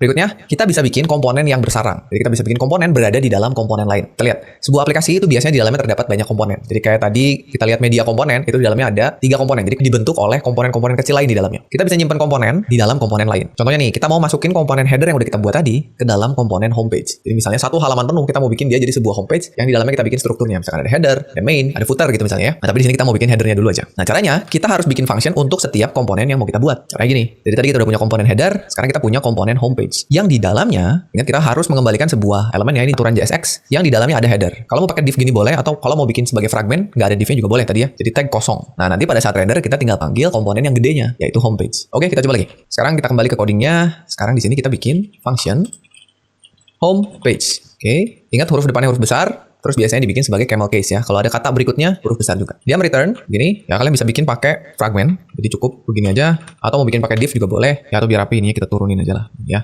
ininya turunin. Baru di dalamnya kita panggil si headernya. Gitu. Jadi homepage memanggil header, homepage kita render di sini. Homepage. Ya kita save, kita lihat lagi hasilnya. Kembali ke browser, aman ya. Kalau kita lihat inspect, harusnya sekarang dia ada di dalam root seperti ini. Baik teman-teman ya, sekarang setelah kita tahu bagaimana caranya bikin komponen bersarang, kita akan coba untuk menggunakan kembali komponen yang sudah pernah kita buat. Ya, karena tadi kan konsep komponen pada React itu salah satunya adalah reusable. Jadi kita cukup bikin satu komponen, kita bisa pakai berulang-ulang. Ya, caranya gimana? Kita akan lihat ya. Jadi kita bisa menggunakan komponen secara berulang-ulang dengan cara menuliskan tag-nya kembali di dalam komponen lain atau saat kita render. Contohnya kayak gini. Jadi kalau misalnya di dalam komponen homepage kita mau manggil 2 kali komponen header, ya walaupun contoh kali ini agak aneh ya, tapi ini bisa. Maka nanti akan menghasilkan 2 komponen seperti ini tampilannya. Silakan kalau kalian mau coba nambahin komponennya jadi 2, jadi 3, bisa ya. Nah, tapi selain kita bisa menggunakan komponennya berulang-ulang, tentu saja kita juga pengen pada saat kita panggil komponennya lagi, informasi yang ada di dalamnya itu berbeda. Nah, ini perilaku dari komponen yang berikutnya, yaitu dinamis. Jadi selain reusable, dia juga dinamis. Ya, jadi gimana caranya nih kalau kita pengen menggunakan komponen yang sama, tapi informasinya beda. Ya, contoh sederhana di dalam komponen header kita, misalnya kita pengen nampilin tulisan yang berbeda. Nah, itu bisa kita lakukan dengan menggunakan yang namanya props. Ya, kita bahas dulu apa itu props. Jadi, di dalam HTML biasa, itu kan kita bisa pakai atribut untuk mengubah perilaku dari sebuah elemen. Ya, kita bisa kasih kelas, kita bisa kasih ID, kalau image kita bisa kasih source src, kita bisa kasih style, dan masih banyak lagi ya. Dan itu menyebabkan perilaku dari setiap elemennya bisa berubah meskipun elemennya sama gitu. Contohnya nih, tadi ya seperti atribut src yang ada di dalam elemen image. Kita bisa mengubah sumber gambarnya. Jadi, kita bisa punya 5 tag image yang src-nya beda-beda. Tagnya sama, tapi gambarnya beda-beda gitu ya. Itu kalau di HTML. Nah, mirip seperti itu, kita juga bisa mengirimkan properti sebagai informasi buat sebuah komponen. Nah, React nyebutnya ini props. Ya, props itu nantinya bisa ditangkap sebagai sebuah objek saat komponen dibuat. Jadi pada saat kita bikin komponen, propsnya bisa dikirim, dan pada saat ditangkap, props itu bentuknya adalah objek. Nah, kita akan coba untuk menampilkan tulisan yang berbeda pada komponen header kita. Ya, misalnya gini, kita panggil komponen header 2 kali, tapi setiap komponennya punya props, ya kita sebutnya props author yang nilainya beda. Maka author ini nanti akan ditangkap atau dikirimkan ke parameter props yang bentuknya adalah objek. Sehingga bisa kita panggil nanti di dalam JSX-nya sebagai properti dari objeknya. Nulisnya kan gini ya, props.author. Nah, kalian bisa nyimpen propertinya ke dalam kurung kurawal. Nah, kurung kurawal di sini digunakan untuk masuk ke dalam script JavaScript pada saat kita lagi ada di JSX. Dan ini maka akan menghasilkan tampilan yang berbeda karena masing-masing punya props author yang beda. Kita coba ya. Balik ke coding kita. Sekarang kita panggil header-nya 2 kali. Ya, kalian bisa klik di sini terus alt shift bawah. Nah, tapi kita kasih props yang beda. Kita kasih nama aja author, yang nama propsnya bebas ya. Misalnya penulis gitu, atau kita kasih name aja ya. Name gitu ya, sama aja. Yang pertama name-nya adalah WPU. Begini. Yang kedua name-nya adalah Padika. Ritz, manis, gurih, disiap gigitan. Lempar sel COD ongkir. Bayar ongkir di tempat, nggak bayar kalau telat. Begini. Nah, sekarang kita udah punya propsnya, akan dikirim ke komponen header.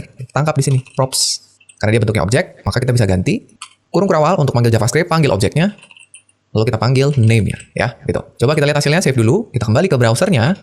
Nah, ini dia. Jadi udah ada yang atas WPU, yang bawah Padika ya. Sip. Itu dia komponen yang sama, tapi propsnya beda. Simple aja. Oke. Berikutnya, kita bisa melakukan refactor pada props kita supaya nulisnya lebih rapi. Yang pertama, kita nggak perlu nulisin objeknya. Kita bisa pakai teknik destructuring supaya langsung manggil nama propsnya atau propertinya ya. Terus kita juga bisa menggunakan ternary operator ketika kita pengen bikin nilai default pada propsnya. Jadi misalnya kita pengen pada saat manggil sebuah komponen itu nggak pakai props, tapi ada nilai default yang dipakai. Tapi kalau kita kasih props, maka nilai dari props itu akan nimpa nilai defaultnya. Contohnya gini. Jadi kita panggil 2 kali sama seperti sebelumnya, tapi komponen yang pertama nggak pakai props nih. Harusnya kan error nih, tapi kita tangani di sini pakai ternary. Nah, tapi sebelumnya kita lihat dulu nih. Tadi kan kita ngambilnya pakai objek props ya. Sekarang kita nggak perlu panggil objeknya lagi. Kita sudah langsung bisa ngambil propertinya menggunakan destructuring. Caranya pada saat nulis parameter kita kasih kurung kurawal supaya langsung masuk ke objeknya, ngambil propertinya. Jadi nggak perlu tulis props author atau props nama lagi. Kita cukup langsung panggil nama propertinya dan di sini kita pakai ternary nih. Jika author ada isinya, maka pakai nilai author tersebut. Kalau nggak ada, kalau nilainya false, karena ambil yang kanannya, kasih nilai default WPU. Jadi karena yang pertama ini nggak ada, maka yang dipakai WPU. Tapi karena komponen header yang kedua ini punya props, maka timpalah WPU pakai isi dari propsnya. Ya, kita coba. Balik ke sini, ini kita hapus. Jadi name-nya nggak perlu. Sekarang kita pecah atau kita masuk ke dalam propsnya pakai destructuring. Cukup ambil name-nya. Sekarang di dalam sini nggak perlu lagi pakai nama objeknya. Kita bisa kasih ternary. Jika nilainya true, tampilkan name-nya. Jika nilainya false, tampilkan WPU. Oke, kita akan lihat hasilnya sama ya. WPU dan Pak Dika. Oke. Lanjut lagi teman-teman. Sekarang, kalau misalnya teman-teman pengen nampilin data yang banyak menggunakan pengulangan. Misalnya, teman-teman pengen nampilin data menggunakan list item, pakai UL atau OL ya. Ya, jadi kan sangat umum atau biasanya juga kita sering banget pengen nampilin banyak data pakai pengulangan. Misalnya datanya dalam bentuk array, dalam bentuk objek, atau dapat dari API misalnya, ngambil dari database. Pengen nampilin datanya, tapi pakai pengulangan. Nah, salah satu caranya, kita bisa pakai salah satu metode pada array. Ya kan banyak tuh ya, bisa pakai for each, bisa pakai filter, bisa pakai map. Itu metode yang ada pada array. Nah, itu ditujukan untuk memanipulasi data dan menampilkan elemen UI yang identik secara style. Kayak misalkan kita nampilin 10 LI, kan sama semua tuh. Tapi informasinya beda. Tiap LI punya data yang beda di dalamnya. Kayak contoh kali ini kita akan coba pakai array map ya untuk melakukan pengulangannya. Misalnya kita kasih sebuah contoh klasik. Kita punya sebuah variabel yang namanya students yang berupa array. Di dalamnya ada 3 buah data mahasiswa. Yang pertama ada Sandika, yang kedua ada Dodi, yang ketiga ada Eric. Nah, kalau kita mau nampilin datanya ke dalam LI, teman-teman bisa gunakan map kayak gini ya. Panggil array-nya, terus kita map, ambil elemen di dalamnya, pakai arrow function, tampilin tiap-tiap data atau elemen pada array-nya. Oke, simpel aja, kita coba ya. Balik ke codingnya. Kita bikin dulu di sini ya. Kita kasih const students, ada S-nya karena dia array-nya banyak isinya. Kita kasih Sandika, Dodi, dan Eric. Ya, buat yang suka ngikutin playlist pembelajaran di WPU pasti udah kenal lah ya, 3 orang ini. Sekarang, kita mau panggil ini header yang ini kita hapus aja. Sekarang di bawahnya kita mau bikin UL. Ya, kita bikin UL. Seperti ini. Di dalamnya kita mau looping LI-nya. Nah, loopingnya berarti kita kan butuh JavaScript ya. Kalau mau pakai JavaScript, kita buka dulu kurung kurawal. Lalu kita tulis students, titik map. Lalu kita panggil arrow function. Ambil satu elemennya singularnya. Kan kalau students itu jamak ya, plural ya. Kita ambil singularnya, student. Arrow function. Nah, ini karena kita mau nampilin lagi JSX-nya, kita pakai kurung buka kurung tutup. Ini buat ganti-ganti mode dari JSX ke JavaScript. Kita buka LI, kita buka kurung kurawal karena kita mau tampilin student-nya. Kita tutup lagi. Lalu sudah ya. Ini kita save. Sekarang kita lihat hasilnya. Nah, itu dia. Tampil ya. Sandika, Dodi, Eric. Kelihatannya udah oke, tapi kalau misalkan teman-teman lihat di inspect, ini harusnya ada error nih. Kita lihat di bagian console. Nah, ternyata ada error nih. Katanya, each child in a list should have a unique key prop. Nah, jadi katanya kalau teman-teman bikin list atau melakukan looping pada elemen yang sama, tiap-tiap elemen tadi harus punya property key yang memiliki nilai yang unik. Nah, kita tadi nggak ngasih properti apa-apa. Ya, ini kalau kita jalanin, aman, tapi ada error tuh ya. Nah, ini kenapa error? Karena dia butuh unique key. Apa itu unique key? Nih, tadi warningnya menjelaskan bahwa ada prop key yang hilang. Katanya kita butuh properti yang namanya key. Kenapa ada warning? Karena React tuh butuh sesuatu untuk menandai elemen dengan nilai yang unik. Ketika elemen tersebut kita generate menggunakan looping. React nganggapnya semua elemennya sama. Harusnya, tiap elemen tadi, meskipun LI-nya sama, harus punya penanda. Supaya nanti ketika ke depannya ada perubahan, React tahu yang mana yang berubah. Karena yang React lihat elemennya, bukan isinya. Nah, di kasus kita bisa menggunakan nama student sebagai nilai dari property key-nya. Kenapa? Karena kebetulan nama studentnya nggak ada yang sama. Sandika, Dodi, Eric, beda-beda semua. Tapi kan, kalau kita pakai nama student, ada kemungkinan ketemu 2 mahasiswa yang namanya sama. Berarti nggak bisa kita pakai harusnya ya. Nah, ke depannya, sebaiknya kalian gunakan nilai yang bisa dipastikan unik. Misalnya menggunakan unique ID. Tuh, jadi kalian bisa kasih gini, kasih property key yang nilainya sama dengan nilai student. Supaya problem tadi hilang ya. Kita coba. Balik lagi ke coding kita kasih property key yang nilainya student. Ini. Jadi sama antara key dan value-nya ya. Sekarang balik ke browsernya. Errornya hilang, tampilnya udah oke ya. Hello, old friend. It's been a long time. This country is infested. Berikutnya, gimana kalau kita mau nambahin interaksi? Nah, kita bisa nambahin interaktivitas dengan yang namanya state. Nah, ini seru nih, teman-teman. Jadi kita tahu bahwa banyak hal di halaman kita yang bisa berubah karena ada interaktivitas dari user. Ya, sesimpel user ngeklik tombol, nginputin sesuatu di text field atau di kolom inputan, atau ngegerakin mouse. Itu adalah sebuah event yang bisa bikin keadaan berubah di halaman kita. Entah itu tampilannya, entah itu sebuah nilai, tulisan, ganti warna, ganti keadaan, dan seterusnya. Di dalam React, data yang berubah seiring waktu, itu kita sebut dengan state. Data yang berubah kalau ada yang kita lakukan, ya, atau seiring waktu, itu disebut dengan state. Nah, kita bisa nambahin state untuk komponen yang kita bikin, komponen yang manapun. Dan nilai dari state itu bisa kita ubah atau bisa berubah ketika kita butuhin. Nah, untuk nambahin interaktivitas pada elemen atau komponen kita, React tuh pakai state dan juga event handler. Misalkan on click, on key up, on mouse over, dan seterusnya. Ya, itu tadi state. Nah, di dalam React ada juga yang namanya state dan hooks. Atau hooks ya. Misalnya gini, kita akan membuat sebuah tombol biasa, yang kalau kita klik, akan menambah jumlah angka sesuai dengan berapa kali tombol tersebut diklik. Jadi nanti di dalam tombolnya kita kasih angka 0. Kalau kita klik tombolnya sekali, angka 0 di dalam tombolnya ganti jadi 1. Klik lagi, nambah lagi. Klik lagi, nambah lagi. Ya, tampilannya kayak gini, kita bikin tombol, misalkan ada like, terus dalam kurung angka. Udah berapa kali nih tombol like diklik gitu. Nah, React itu punya serangkaian function yang disebut dengan hooks. Jadi React itu punya banyak hooks. Ya, kegunaannya macam-macam. Tapi yang jelas, hooks ini memungkinkan kita untuk nambahin logic pada komponen kita. Jadi, hooks apa bisa melakukan apa, hooks apa bisa melakukan apa. Salah satu hooks yang biasa dipakai, yang tujuannya untuk mengelola state adalah set state. Jadi ada sebuah hooks yang namanya set state. Satu dari banyak hooks yang React punya. Tugas dia adalah untuk mengelola state. Di mana set state ini ketika kita panggil, dia mengembalikan nilai berupa array. Ingat array ya, nilai di dalamnya bisa banyak. Dan nanti kita bisa akses isinya pakai destructuring. Set state mereturn array yang bisa kita ambil pakai destructuring. Elemen pertama pada array, hasil kembaliannya, itu adalah nilai dari state-nya. Apa yang mau kita kelola. Variabel nih, variabel yang mau kita kelola. Itu elemen pertama. Elemen keduanya, bentuknya function. Yang bertugas untuk mengubah nilai elemen pertama tadi. Yang satu nilainya, yang mungkin berubah-ubah. Yang satu fungsi untuk mengubah nilainya. Ya, ada dua. Selalu berpasangan. Nilai yang berubah dan cara mengubahnya. Ada dua. Nama functionnya boleh apa aja. Sebenarnya nama state-nya juga boleh apa aja ya. Tapi biasanya nama functionnya ini diawali dengan kata state, lalu diikuti dengan nama state-nya atau nama nilainya. Jadi pasangan. Misalnya tadi like. Kita bisa bikin nama state-nya like. Berarti nama functionnya set like. Atau kalau misalnya state-nya score. Berarti nama function buat mengubahnya set score. Ya, selalu berpasangan. Ini contohnya, kita bisa punya variable likes dan fungsi set likes. Kita tulis pakai destructuring. Jadi kita panggil hooks-nya React use state. Ini mengembalikan array. Langsung kita tangkap pakai destructuring. Kurung siku. Ambil variabelnya, ambil functionnya. Yang pertama, nanti kita bikin dulu itu. Terus, kita juga bisa ngasih nilai awal pada variabelnya. Misalnya kita pengen nilai awal dari variabel like ini 0. Nah, maka kalian langsung kasih aja argumen pada hook use state-nya. Kayak gini. Nah, ini akan menentukan bahwa nilai awal dari variabel likes itu 0. Kalau mau diubah jadi 1 gimana? Nanti pakai set likes. Kita lihat. Set likes itu disebutnya state updater function. Sebuah function yang bisa mengupdate nilai dari state, variabel state. Ya, jadi set likes tadi namanya state updater function. Untuk menjalankan function, si set likes ini, kita bisa panggil di dalam function lain di komponen kita. Ya, jadi kita bisa bikin function set likes gitu misalnya. Misalnya gini, kita mau ubah nilai likes agar bertambah 1 setiap tombol diklik. Dan misalnya, kita akan lakukan di dalam sebuah function yang nanti kita buat namanya handle click. Ini function ketika event dijalankan. Ketika tombol diklik, panggil function namanya handle click. Nah, di dalam handle clicks nanti, kita panggil set likes gitu ya. Kayak gini. Panggil set likes, di mana nanti di dalamnya likes akan bertambah 1. Itu cara ngelola state di dalam React. Nah, nyimpan handle clicknya di mana? Ini bisa kita simpan di dalam komponen kita. Ya, kita lihat saat kita bikin event handlernya. Nih, jadi terakhir yang perlu kita lakukan tinggal kita bikin tombolnya buat nanganin eventnya. Ya, bikin tombol button biasa, kasih props on click gitu ya. Jangan lupa nulis nama event harus pakai camel case. Kita udah bahas tadi di aturan JSX ya. Nulis on click kalau di HTML biasa bisa huruf kecil semua, tapi kalau di JSX harus camel case. On click C-nya gede. Nah, terus nanti kita tampilin jumlah likes-nya di dalam value dari buttonnya. Kayak gini. Jadi kita punya komponen button yang punya props on click, di mana props on click ini kalau dijalankan eventnya akan memanggil fungsi handle click. Ini kenapa di sini nggak pakai kurung buka kurung tutup? Karena kalau kita pakai kurung buka kurung tutup, fungsinya langsung dijalanin. Kita pengen fungsinya jalan ketika diklik. Terus isi dari tombolnya ada tulisan like, kurung buka, lalu panggil isi dari state likes-nya. Kita punya state likes yang tadi ya, lalu kurung tutup. Jadi ini istilah-istilah yang harus kalian pahami di dalam React. Ada state sebagai variabel yang bakalan berubah, ada state updater function sebagai fungsi yang bakal ngubah nilai dari state-nya, ada props yang jadi atribut dari sebuah komponen, ada event yang menjadi trigger saat kita akan melakukan sesuatu, dan juga ada komponen tentu saja ya. Dan ini hasil akhirnya teman-teman. Jadi di dalam komponen homepage kita punya tadi variabel dan state updater function-nya yang merupakan bagian dari hook use state. Kita punya function handle click yang di dalamnya menjalankan function set likes, lalu kita panggil tombolnya. Kita coba ya. Kita ke coding kita tulis di bawah sini aja ya. Kita kasih di bawah sini tombolnya. Kita bikin button. Buttonnya kalau teman-teman mau jadi komponen sendiri juga bisa ya. Button kita kasih propsnya tadi on click yang akan memanggil fungsi handle click. Terus di dalamnya ada tulisan like. Berapa kali like-nya? Misalnya likes gitu ya. Dapat dari variabel likes. Ini dapat dari mana? Ini dapat dari variabel yang akan kita bikin. Kita bikin variabel dengan destructuring ada 2 variabel. Yang pertama adalah likes, yang kedua adalah set likes gitu ya. Dia adalah React lalu titik use state gitu ya, yang nilai awalnya atau initial value-nya 0. Sudah, berikutnya kita tinggal panggil function-nya buat ngehandle tombol kliknya. Kita pakai function declaration handle click yang akan menjalankan set likes like plus 1 ya. Gini. Jadi ketika diklik, jalankan fungsi ini, panggil set likes, ubah likes-nya jadi 1, tadinya 0, tampilkan ke sini. Jadi nilainya akan 1 gitu ya. Mari kita lihat. Oke, kita punya, kita klik jadi 1, klik lagi jadi 2, klik lagi jadi 3. Gitu teman-teman ya. Baru gigi Pepsodent Nano Soft. La la la la la. Pepsodent.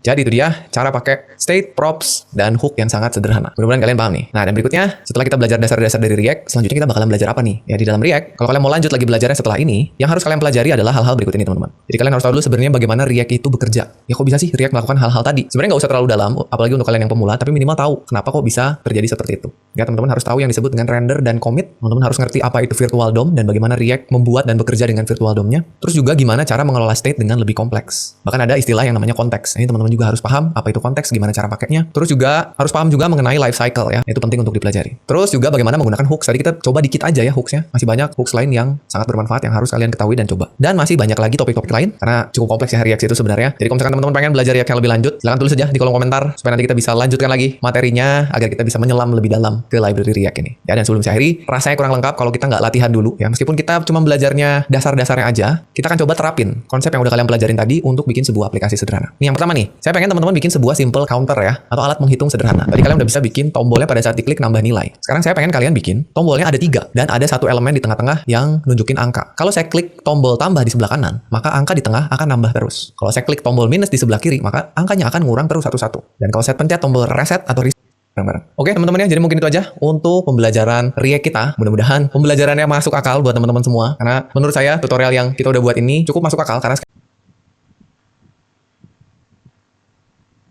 Halo teman-teman semua, selamat datang kembali di channel WPU bersama saya Sandika Gali. Dan kali ini kita kembali akan melanjutkan playlist tutorial React untuk pemula. Kali ini kita masuk ke episode kelima teman-teman ya. Kita akan membahas semua tentang komponen. Ya sebetulnya nggak semua banget ya, setidaknya kita akan belajar lebih dalam lagi mengenai komponen. Karena kan harusnya teman-teman sampai saat ini tuh udah paham apa itu komponen, cara bikinnya gimana, terus juga beberapa karakteristik di dalamnya. Nah tapi sekarang kita akan coba bahas lebih detail lagi teman-teman ya, supaya kita semakin paham gimana caranya bikin komponen yang baik dan benar. Ya kita mulai langsung dengan membahas lagi atau mengingat-ingat kembali apa itu komponen ya, berdasarkan materi yang kita pelajari di dokumentasinya React ya. Jadi apa itu komponen? Kita baca lagi teman-teman. Jadi kita tahu bahwa aplikasi React itu terbuat dari komponen-komponen ya. Terus juga kan komponen pada React itu pada dasarnya adalah function di dalam JavaScript atau yang kita sebut dengan JSX. Berikutnya komponen merupakan bagian dari UI yang punya logika dan tampilannya sendiri. Jadi ada logic dan juga presentation. Ya, dan untuk membuat komponen itu bisa sekecil mungkin sampai satu buah elemen HTML kita anggap sebagai komponen itu bisa ya. Misalkan komponen tombol, komponen gambar, komponen paragraf bahkan bisa ya. Atau mau sebesar satu halaman pun bisa kita anggap sebagai komponen. Gitu. Nah, jadi nanti terserah kita gimana cara merancang sebuah komponen. Makanya di video kali ini kita akan bahas tuh gimana caranya bikin komponen atau melakukan komposisi ya. React nyebutnya nge-compose sebuah komponen yang baik dan benar. Ya, jadi ini kita ingat lagi materi mengenai komponen. Berikut ini juga contoh dari beberapa komponen ya. Misalkan ada komponen media yang di dalamnya bisa kita susun atau kita bentuk dari beberapa komponen. Ya, jadi komponen media itu terdiri dari komponen image, komponen deskripsinya, dan komponen tombol. Atau kalau teman-teman lihat sebuah website, ini contohnya salah satu toko online, kita lihat ada UI seperti ini pasti di dalamnya terdiri dari banyak sekali komponen. Jadi tergantung dari developernya mau nge-compose atau nyusun komponennya seperti apa. Ya, itu pengantarnya teman-teman. Sekarang kita harus paham dulu mengenai ukuran dari sebuah komponen. Kita tahu komponen itu bisa sangat kecil, bisa sangat besar. Ya, kita ambil contoh lagi dari komponen yang kita lihat di toko online ini. Ya, jadi komponen sekali lagi bisa sangat kecil sampai dengan sangat besar. Ini masing-masing punya kelebihan dan kekurangan serta karakteristiknya sendiri-sendiri ya. Contohnya kalau misalkan kita bikin sebuah komponen yang sangat besar,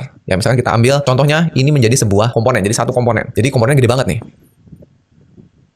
Karakteristiknya seperti apa? Jadi ada beberapa kekurangan teman-teman. Kalau terlalu besar, kita bikin ini jadi satu komponen. Yang pertama, itu pasti terlalu banyak responsibility-nya. Jadi satu komponen tuh tanggung jawabnya besar. Di dalamnya pasti banyak state dan props yang akan kita kelola. Benar nggak? Ya, karena ini kan kalau kita lihat ada kategori, terus kita juga bisa top up, kita juga bisa melihat slideshow gambar di sini, ngecek promo, banyak sekali yang dilakukan kalau ini menjadi sebuah komponen. Sehingga nantinya ke depannya ini akan sulit untuk digunakan kembali ketika kita mau membuat komponen yang mirip atau bahkan sama tapi di halaman yang lain atau di bagian lain dari aplikasi kita. Nah, jadinya kita harus tetap membuat ulang tuh komponennya. Jadi secara reusability-nya kurang atau rendah gitu ya. Dan ini tentu saja akan membuat kode kita semakin kompleks. Ya kalau kita ngerjainnya sendiri mungkin nggak akan serepot ketika kita bekerja dalam tim. Ya semakin kompleks nanti kita semakin susah untuk bekerja samanya gitu. Itu kalau terlalu besar. Jadi jangan bikin komponennya itu terlalu besar. Begitu pula kalau terlalu kecil teman-teman. Semua elemen di halaman kita jadikan sebagai komponen. Ya karena tadinya kalian pengennya supaya tanggung jawabnya nggak terlalu besar. Ah ya udah kita bikin semua elemen yang ada, baik itu gambar, tombol, tulisan, kita jadikan sebuah elemen. Nah kenapa nggak gitu aja? Nah itu pun ada kekurangannya. Yang pertama tentu saja jadi komponennya banyak banget. Ini ngelolanya jadi susah juga ya karena banyak yang harus kita pikirin gitu. Komponennya ada banyak. Akan membuat kodenya menjadi membingungkan. Jadi pada saat kita mau nge-compose-nya nanti repot. Dan ini membuat kodenya jadi terlalu abstrak. Karena semua elemen HTML atau semua elemen pada webnya kita abstraksi jadi komponen. Padahal belum tentu juga si komponen-komponen ini punya state, punya props gitu ya. Jadi terlalu abstrak. Nah, alangkah lebih baiknya kalau kita mencari titik tengahnya gitu ya, cari sweet spot-nya. Gimana cara bikin komponen yang nggak terlalu besar dan juga nggak terlalu kecil. Nah, justru disinilah kemampuan seorang developer React itu diuji gitu ya. Jadi kalian akan cari keseimbangannya. Jangan terlalu besar, jangan terlalu kecil. Nah, mungkin kita bisa mengelompokkan beberapa elemen yang punya perilaku yang sama atau punya fungsionalitas yang sama ya. Atau kita bisa pecah. Jadi kita bikin dulu komponen yang besar, terus kita pecah-pecah sesuai dengan peruntukannya gitu. Jadi skill untuk memecah UI menjadi komponen itu merupakan skill yang penting. Ya, jadi mungkin contohnya tadi kan nggak boleh terlalu besar kayak gini, nggak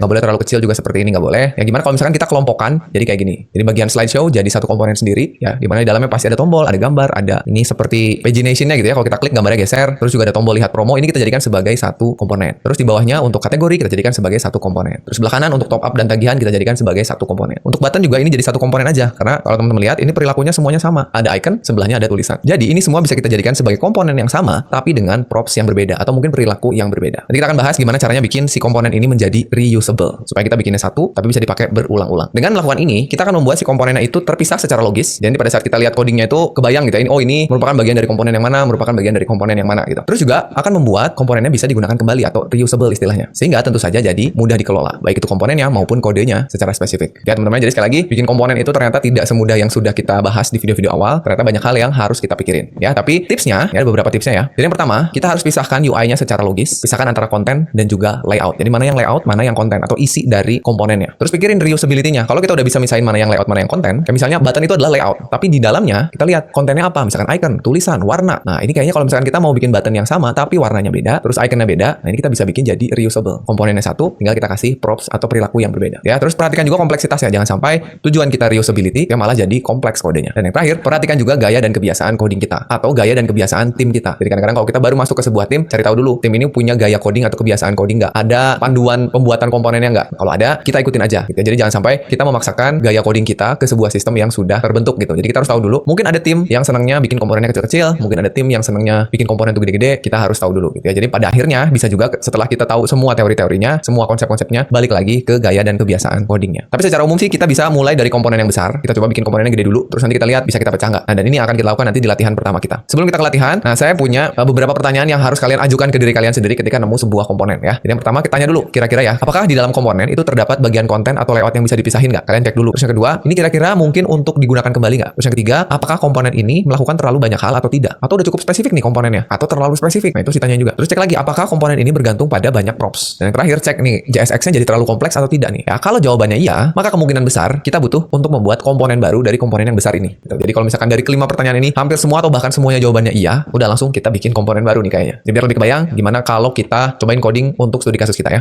Kalau mau wangi mewah, jelas harus parfum mahal. Parfum gua nih yang 40 ribuan itu Oke, jadi yang pertama saya minta teman-teman kunjungi repo GitHub saya di github.com/sandikagali/belajar React untuk pemula. Saya sudah siapkan kode untuk episode kelima. Silahkan diklik aja di sini. Nanti di dalamnya ada folder namanya starter app yang ada 2 buah file. Saya udah siapin app.jsx dan app.css untuk kita simpan ke dalam aplikasi React kita. Jadi ini dibuka dulu, kita siapin. Sekarang kita instalasi fresh aplikasi React kita ya. Jadi silakan teman-teman boleh simpan kodenya dimanapun di komputernya. Saya akan simpannya di desktop aja. Jadi saya mau klik kanan, bikin folder baru. Atau langsung aja kita open in terminal di desktopnya ya, supaya nanti yang bikininnya si Vite-nya. Ini saya sudah buka terminal. Ingat di komputernya harus terinstall pnpm ya, pastikan dulu ada pnpm-nya ya, sudah ada ya. Kalau sudah ini kita clear dulu. Teman-teman boleh ketik aja pnpm create Vite ya, gini enter. Terus nanti tanya project-nya apa. Nah, kita mau bikin project yang akan kita gunakan untuk beberapa episode ke depan. Saya mau bikin project untuk aplikasi anime sederhana ya. Jadi buat para wibu cocok banget nih. Kita bikinnya gini aja, anime app. Jadi ke depannya kita mau connect ke sebuah public API yang berisi daftar anime untuk kita tampilkan di website kita. Ya, ini sebenarnya project klasik ya. Silakan ditekan tombol enter aja. Terus kita pilih framework-nya pakai React. Silakan diarahkan pakai tanda panah. Terus kita pilih JavaScript polos saja. Oke, enter. Sudah ya, dibuatkan folder dan instalasi pnpm-nya. Jadi langsung aja ketik cd anime-app. Lalu enter. Terus kita ketik pnpm install.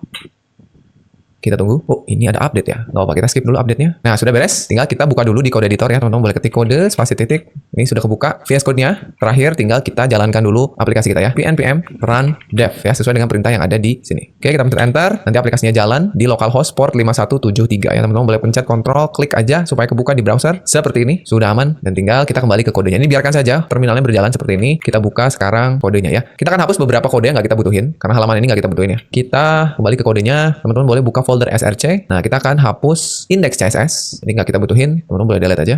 Nah, berikutnya kita akan buka app.jsx. Nah, ini saya kecilin dulu sedikit. Nah, ini kita akan hapus semuanya. Ctrl A, terus delete. Kita akan ganti isinya dengan yang ada di GitHub. Silakan buka GitHub-nya, arahkan ke app.jsx. Nah, ini ya teman-teman boleh klik tombol copy raw file di sini. Klik, kembali ke kodenya, kita paste, lalu kita save. Sudah, dan berikutnya adalah app.css ya. Buka app.css, kita hapus semuanya, Ctrl A, hapus. Kita kembali ke GitHub-nya, sekarang cari yang CSS-nya. klik CSS, sama kayak tadi ya. Klik tombol, copy raw file, simpan di sini, save. Lalu terakhir kita coba ke main.jsx, kita akan hapus baris yang ini ya. Import indeksnya nggak kita butuhin karena tadi kita udah hapus ya. Teman-teman bisa Ctrl Shift K.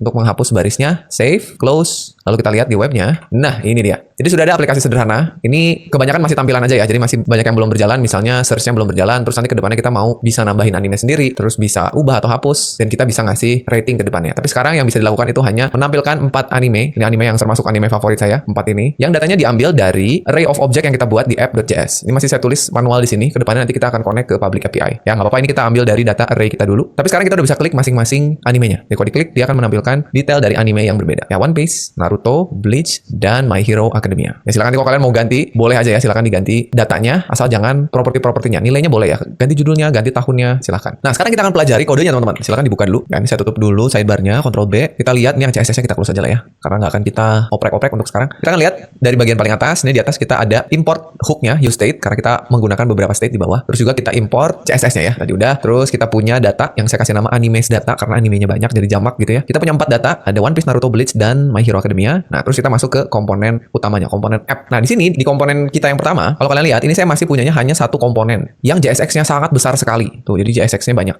Ya, nanti tugas kita adalah mecah-mecah UI-nya menjadi komponen-komponen terpisah. Ya, kita pelajari dulu dari bagian paling atas. Ini kita punya ada state query untuk mengelola query ini ya, walaupun sekarang masih belum jalan ya. Masih belum berpengaruh. Terus kita juga punya state untuk mengelola data animenya. Ini saya ambil dari array yang ada di atas. Ya, ini nanti akan kita ganti data defaultnya lewat API. Berikutnya kita punya state untuk selected anime untuk mengelola data yang tampil di sebelah kanan. Jadi mana yang kita pilih atau yang kita select akan mengubah detail dari kotak sebelah kanan. Itu state yang ini. Lalu ada state is open 1 dan is open 2. Ini untuk ngecek apakah kotak ini lagi dibuka apa enggak. Karena di sini saya kasih tombol minimize. Tuh, ya. Jadi ceritanya kita bisa nutup gitu. Oke. Jadi ada 2, yang sebelah kiri is open 1, yang sebelah kanan is open 2. Berikutnya kita punya sebuah function handle selected anime untuk memilih mana yang akan tampil di sebelah kanan. Ya, nanti ini akan kita kirim sebagai props. Nah, yang pentingnya di sini kita punya banyak elemen ya. Jadi yang pertama ada navbar untuk bagian atas. Ini semua ya. Di navbar ada 3, ada logo yang pertama. Oh, ya, aplikasi ini namanya Weibo ya. WEEBOO ya. Ada logonya. Terus di bawahnya ada search container. Nah, jadi search container ini menampung 2 hal. Search inputnya dan search resultnya. Jadi secara default yang tampil semua data ceritanya ya. Semua data yang ada di sini tampil 4. Nah, pengennya nanti kalau kita cari sesuatu gitu ya, munculnya sesuai dengan jumlah hasil pencariannya. Sekarang masih belum berjalan. Bahkan masih kita tulis manual 4 yang nanti kita benerin.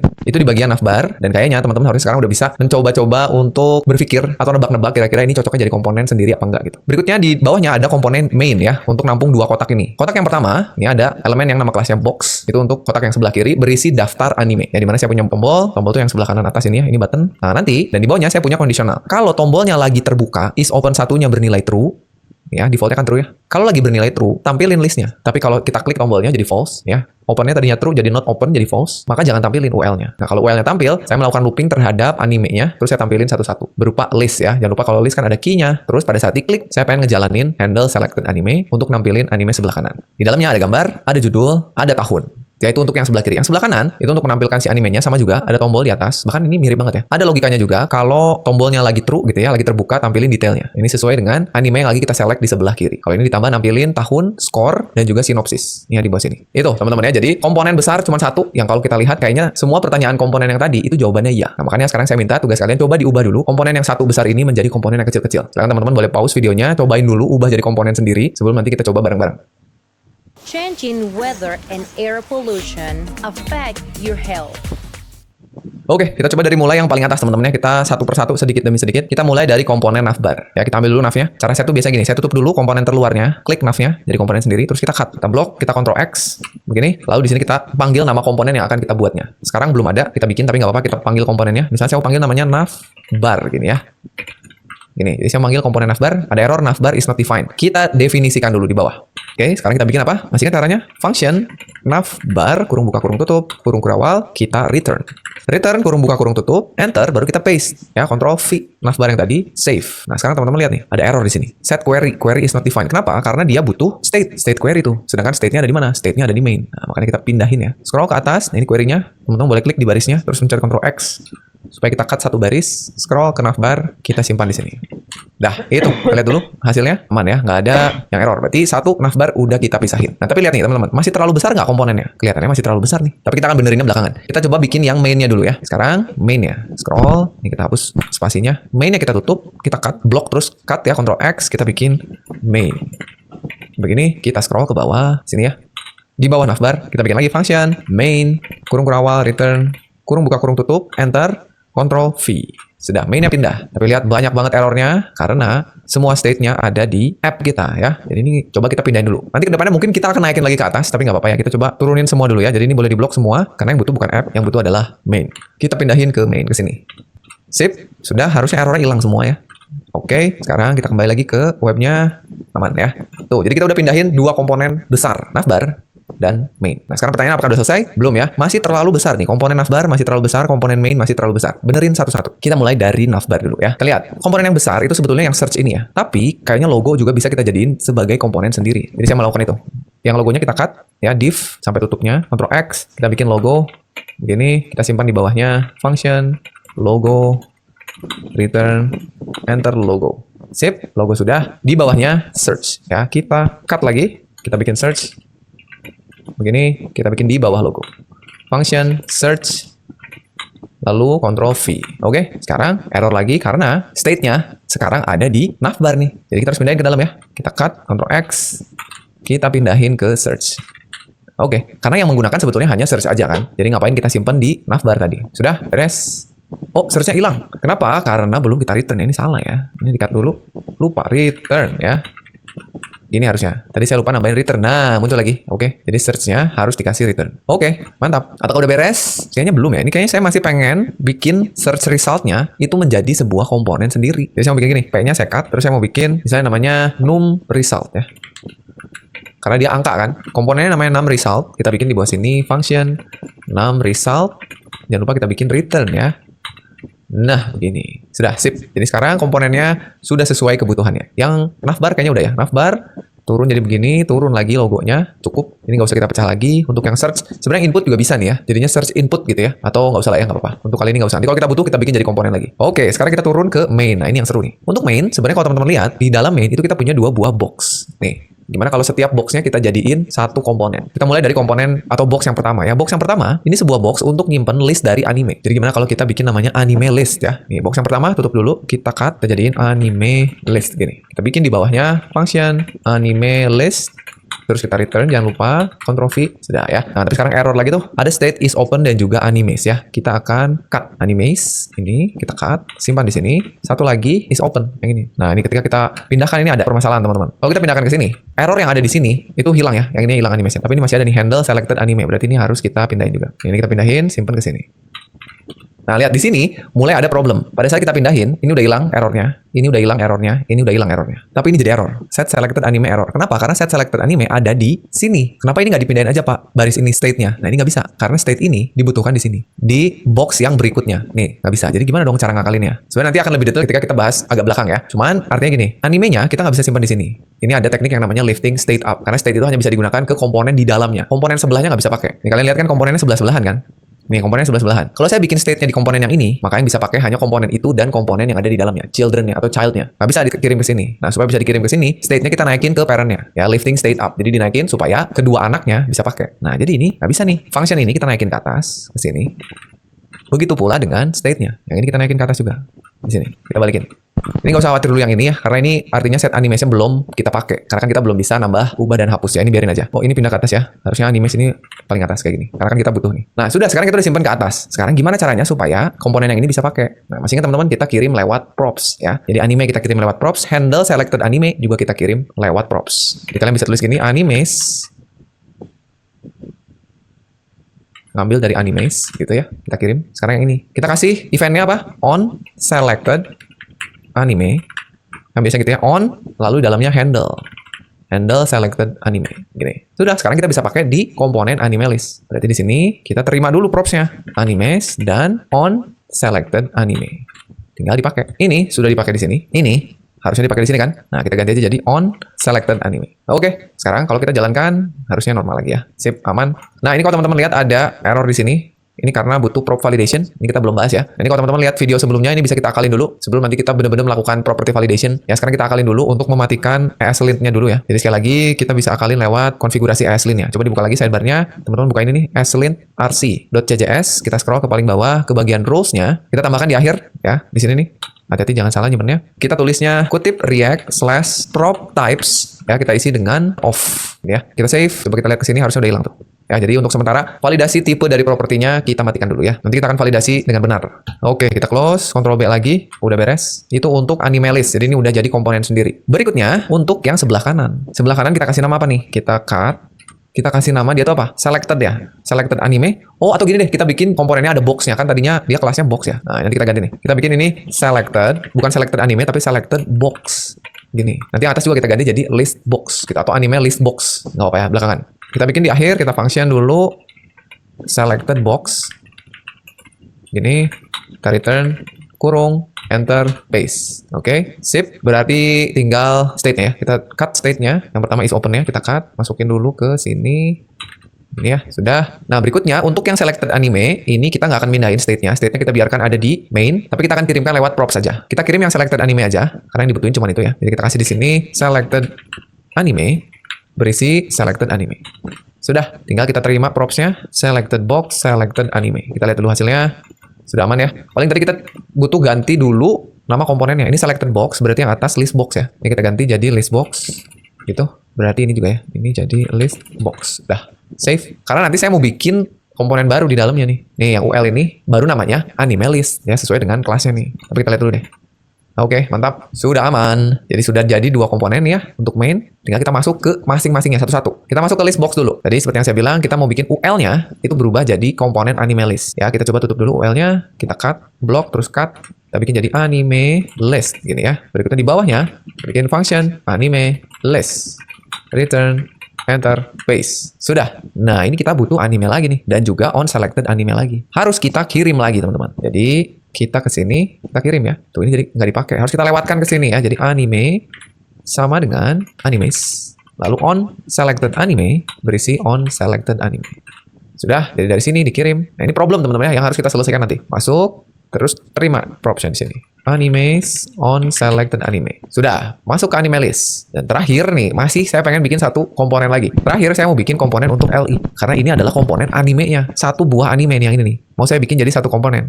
Anime list itu kan kotaknya ya. Ini anime list, ini animenya nih. Mau saya bikin jadi komponen. Jadi LI-nya. Jadi silakan ditutup. Kita cut. Kita bikin jadi anime. Gini. Satu anime. Tinggal kita kasih di sini function anime. Oke. Return. Oke, tinggal masukin lagi propsnya. Kirim lagi. Anime. Satu lagi.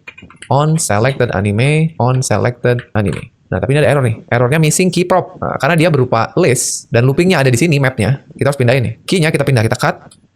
Masukin ke sini. Oke, sudah aman. Tinggal kita terima propsnya. Anime. On selected anime. Mantap. Lihat lagi. Aman. Sudah ya. Tuh, udah sampai terakhir tuh. Jadi anime. Jadi komponen, anime list jadi komponen, list box-nya jadi komponen, main-nya jadi komponen. Kesini. Oh, jauh. Ini dia. Itu teman-teman ya. Masih ada nggak?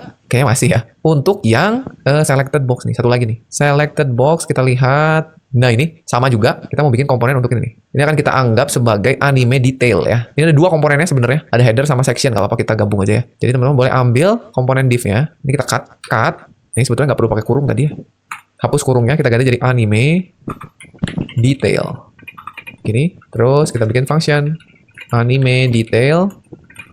Gini, kita return paste. Nah, yang kurung tuh di sini. Tadi harusnya nggak perlu, nggak apa-apa. Sudah, selected animenya belum dikirim sebagai props. Jadi kita tulis di sini selected anime. Kita kirim ke sini, selected anime. Sip, lihat hasilnya. Aman. Oke, kayaknya cukup ya. Kalau teman-teman masih mau bikin ini sebagai komponen sendiri juga boleh ya. Anime detail gitu. Atau detail header gitu boleh juga ya. Sip, teman-teman. Jadi itu dia cara kita untuk bikin komponennya yang tadinya besar menjadi kecil-kecil gitu. Kalau teman-teman punya solusi lain, ya boleh silakan tulis aja di kolom komentar perubahan apa yang teman-teman lakukan. Oke, tapi sebelum kita lanjutkan, kita kembali ke slide dulu ya. Buat website praktis dengan AI Website Builder Hostinger.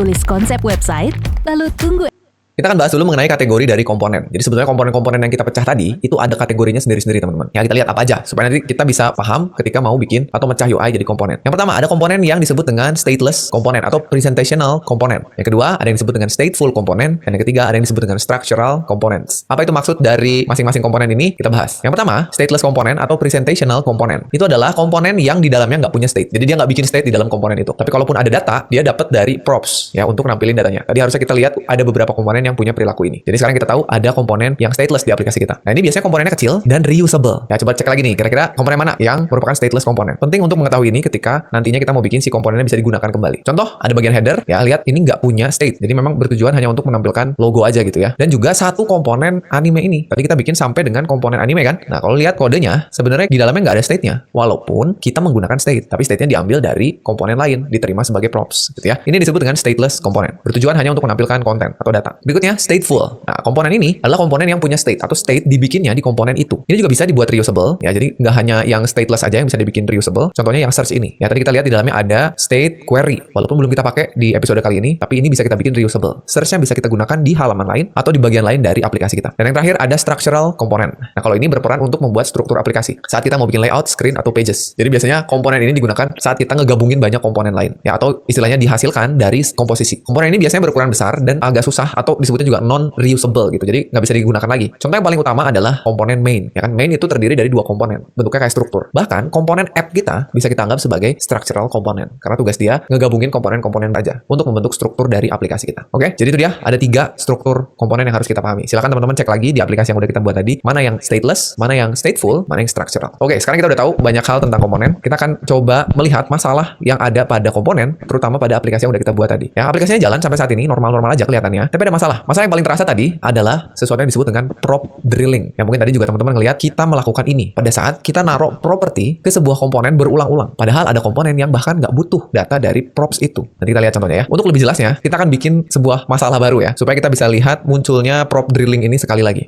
Sekarang mari kita jalankan fitur pencariannya. Sekarang kalau teman-teman lihat, fitur pencariannya itu masih kita tulis manual. Angka 4. Karena saya tahu, saya ngitung sendiri animenya ada 4. Kita akan coba ngitung ada berapa anime di array kita. Ya, jadi ini akan kita perbaiki. Sebenarnya gampang banget, tapi akan muncul masalah ya.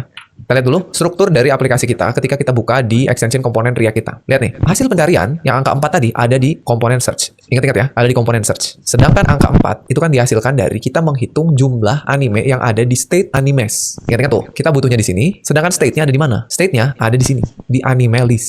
Nah, menurut teori yang udah kita pelajari, bisa nggak state yang ada di sini kita akses di search? Nggak bisa kan? Makanya harus kita atasi. Caranya gimana? Nih, ini strukturnya kalau kita lihat dalam bentuk pohon. State kita, oh ada di sini ternyata ya, ada di main, bukan ada di anime list ya. Ternyata ada di sini, ada di main. Yang pakai memang anime list, tapi state-nya sebetulnya ada di main, ada di sini nih. Nih ada di main. Kita mau pakai di search. Nih, kita mau pakai di sini. Nggak bisa, karena komponennya sejajar. Yang bisa pakai hanya komponen turunannya aja, anak dan cucunya aja yang bisa pakai. Gimana caranya supaya search bisa pakai juga? Nah, kita butuh teknik yang namanya lifting state up. Sekali lagi. Jadi, si animenya harus kita naikin dulu ke atas. Kemana? Ke app, mau nggak mau. Supaya sekarang navbar bisa pakai dan turunannya, main juga bisa pakai dan turunannya. Oke, mari kita coba ya teman-teman. Kembali ke kode kita. Sekarang kita akan cari dulu di mana kita buat state animenya. Kita cari main tadi ya, ada di main. Nah, ini dia. Sekarang kita naikin dulu state-nya. Kita pencet Ctrl X di baris ini. Ctrl X, kita naikin ke app. Simpan ke atas, kita lifting state up. Taruh di sini. Lihat, begitu kita naikin ke atas, mainnya pasti error. Tuh, hilang. Karena sekarang main nggak punya akses ke state ini. Supaya punya akses gimana? Dikirim lewat props. Kita kirim animes. Dah, jalan nggak sekarang? Masih belum. Karena props yang dikirim harus ditangkap dulu atau diterima dulu. Terima di sini ya, animes. Sudah? Aman. Itu baru ngebenerin yang anime. Sekarang kan kita butuhnya ganti yang ini nih, 6 result. Sekarang karena kita sudah punya akses ke sini dan yang butuhnya adalah 6 result, maka kita harus kirim lewat props. Dan kirimnya nggak bisa langsung ke sini. Kita harus kirimnya lewat komponen parentnya, sampai dengan nyampe ke dia. Jadi kita mulai dari kirim dulu di sini. Kita kirim ke navbarnya. Animes. Sudah, turun lagi dia ke navbar. Yang butuh mana? Logo atau search? Search, kirim ke sini. Animes. Selesai? Belum, karena navbarnya belum menerima props. Ya, sip. Turun lagi, search. Sampai ke sini, terima di props. Kirim ke 6 result. Animes. Sama dengan animes. Sudah. Terakhir kita terima di sini, animes. Oh, jangan lupa pakai kurung kurawal, animes. Udah, sekarang kita bisa pakai di 6 result. Sehingga saya bisa ganti angka 4 ini dengan menghitung berapa panjang array anime kita. Ya, jadi kasih kurung kurawal, masuk ke mode JavaScript, kita animes titik length. Gitu, cara ngitung panjangnya. Sebenarnya yang dibutuhin cuma baris ini, teman-teman. Cuman karena propsnya ada di atas jauh, maka kita harus bore gitu ke dalam. Makanya namanya prop drilling. Di drill gitu, di bore ke bawah. Save, kita lihat 4, aman ya. Kalau kita hapus satu array kita, nih kita hapus yang si Deku, kita hapus ya. My Hero Academia kita hapus, Ctrl X aja ya. Kita save, sekarang kan jadi cuma 3 nih.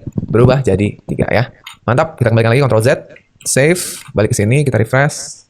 4. Oke. Itu jadi sekarang kita udah punya problem prop drilling. Ada 2 sebetulnya. Kita ngedrill propnya ke navbar sama kita ngedrill propnya ke main. Ini harus kita benerin. Tapi sebelumnya balik ke slide dulu.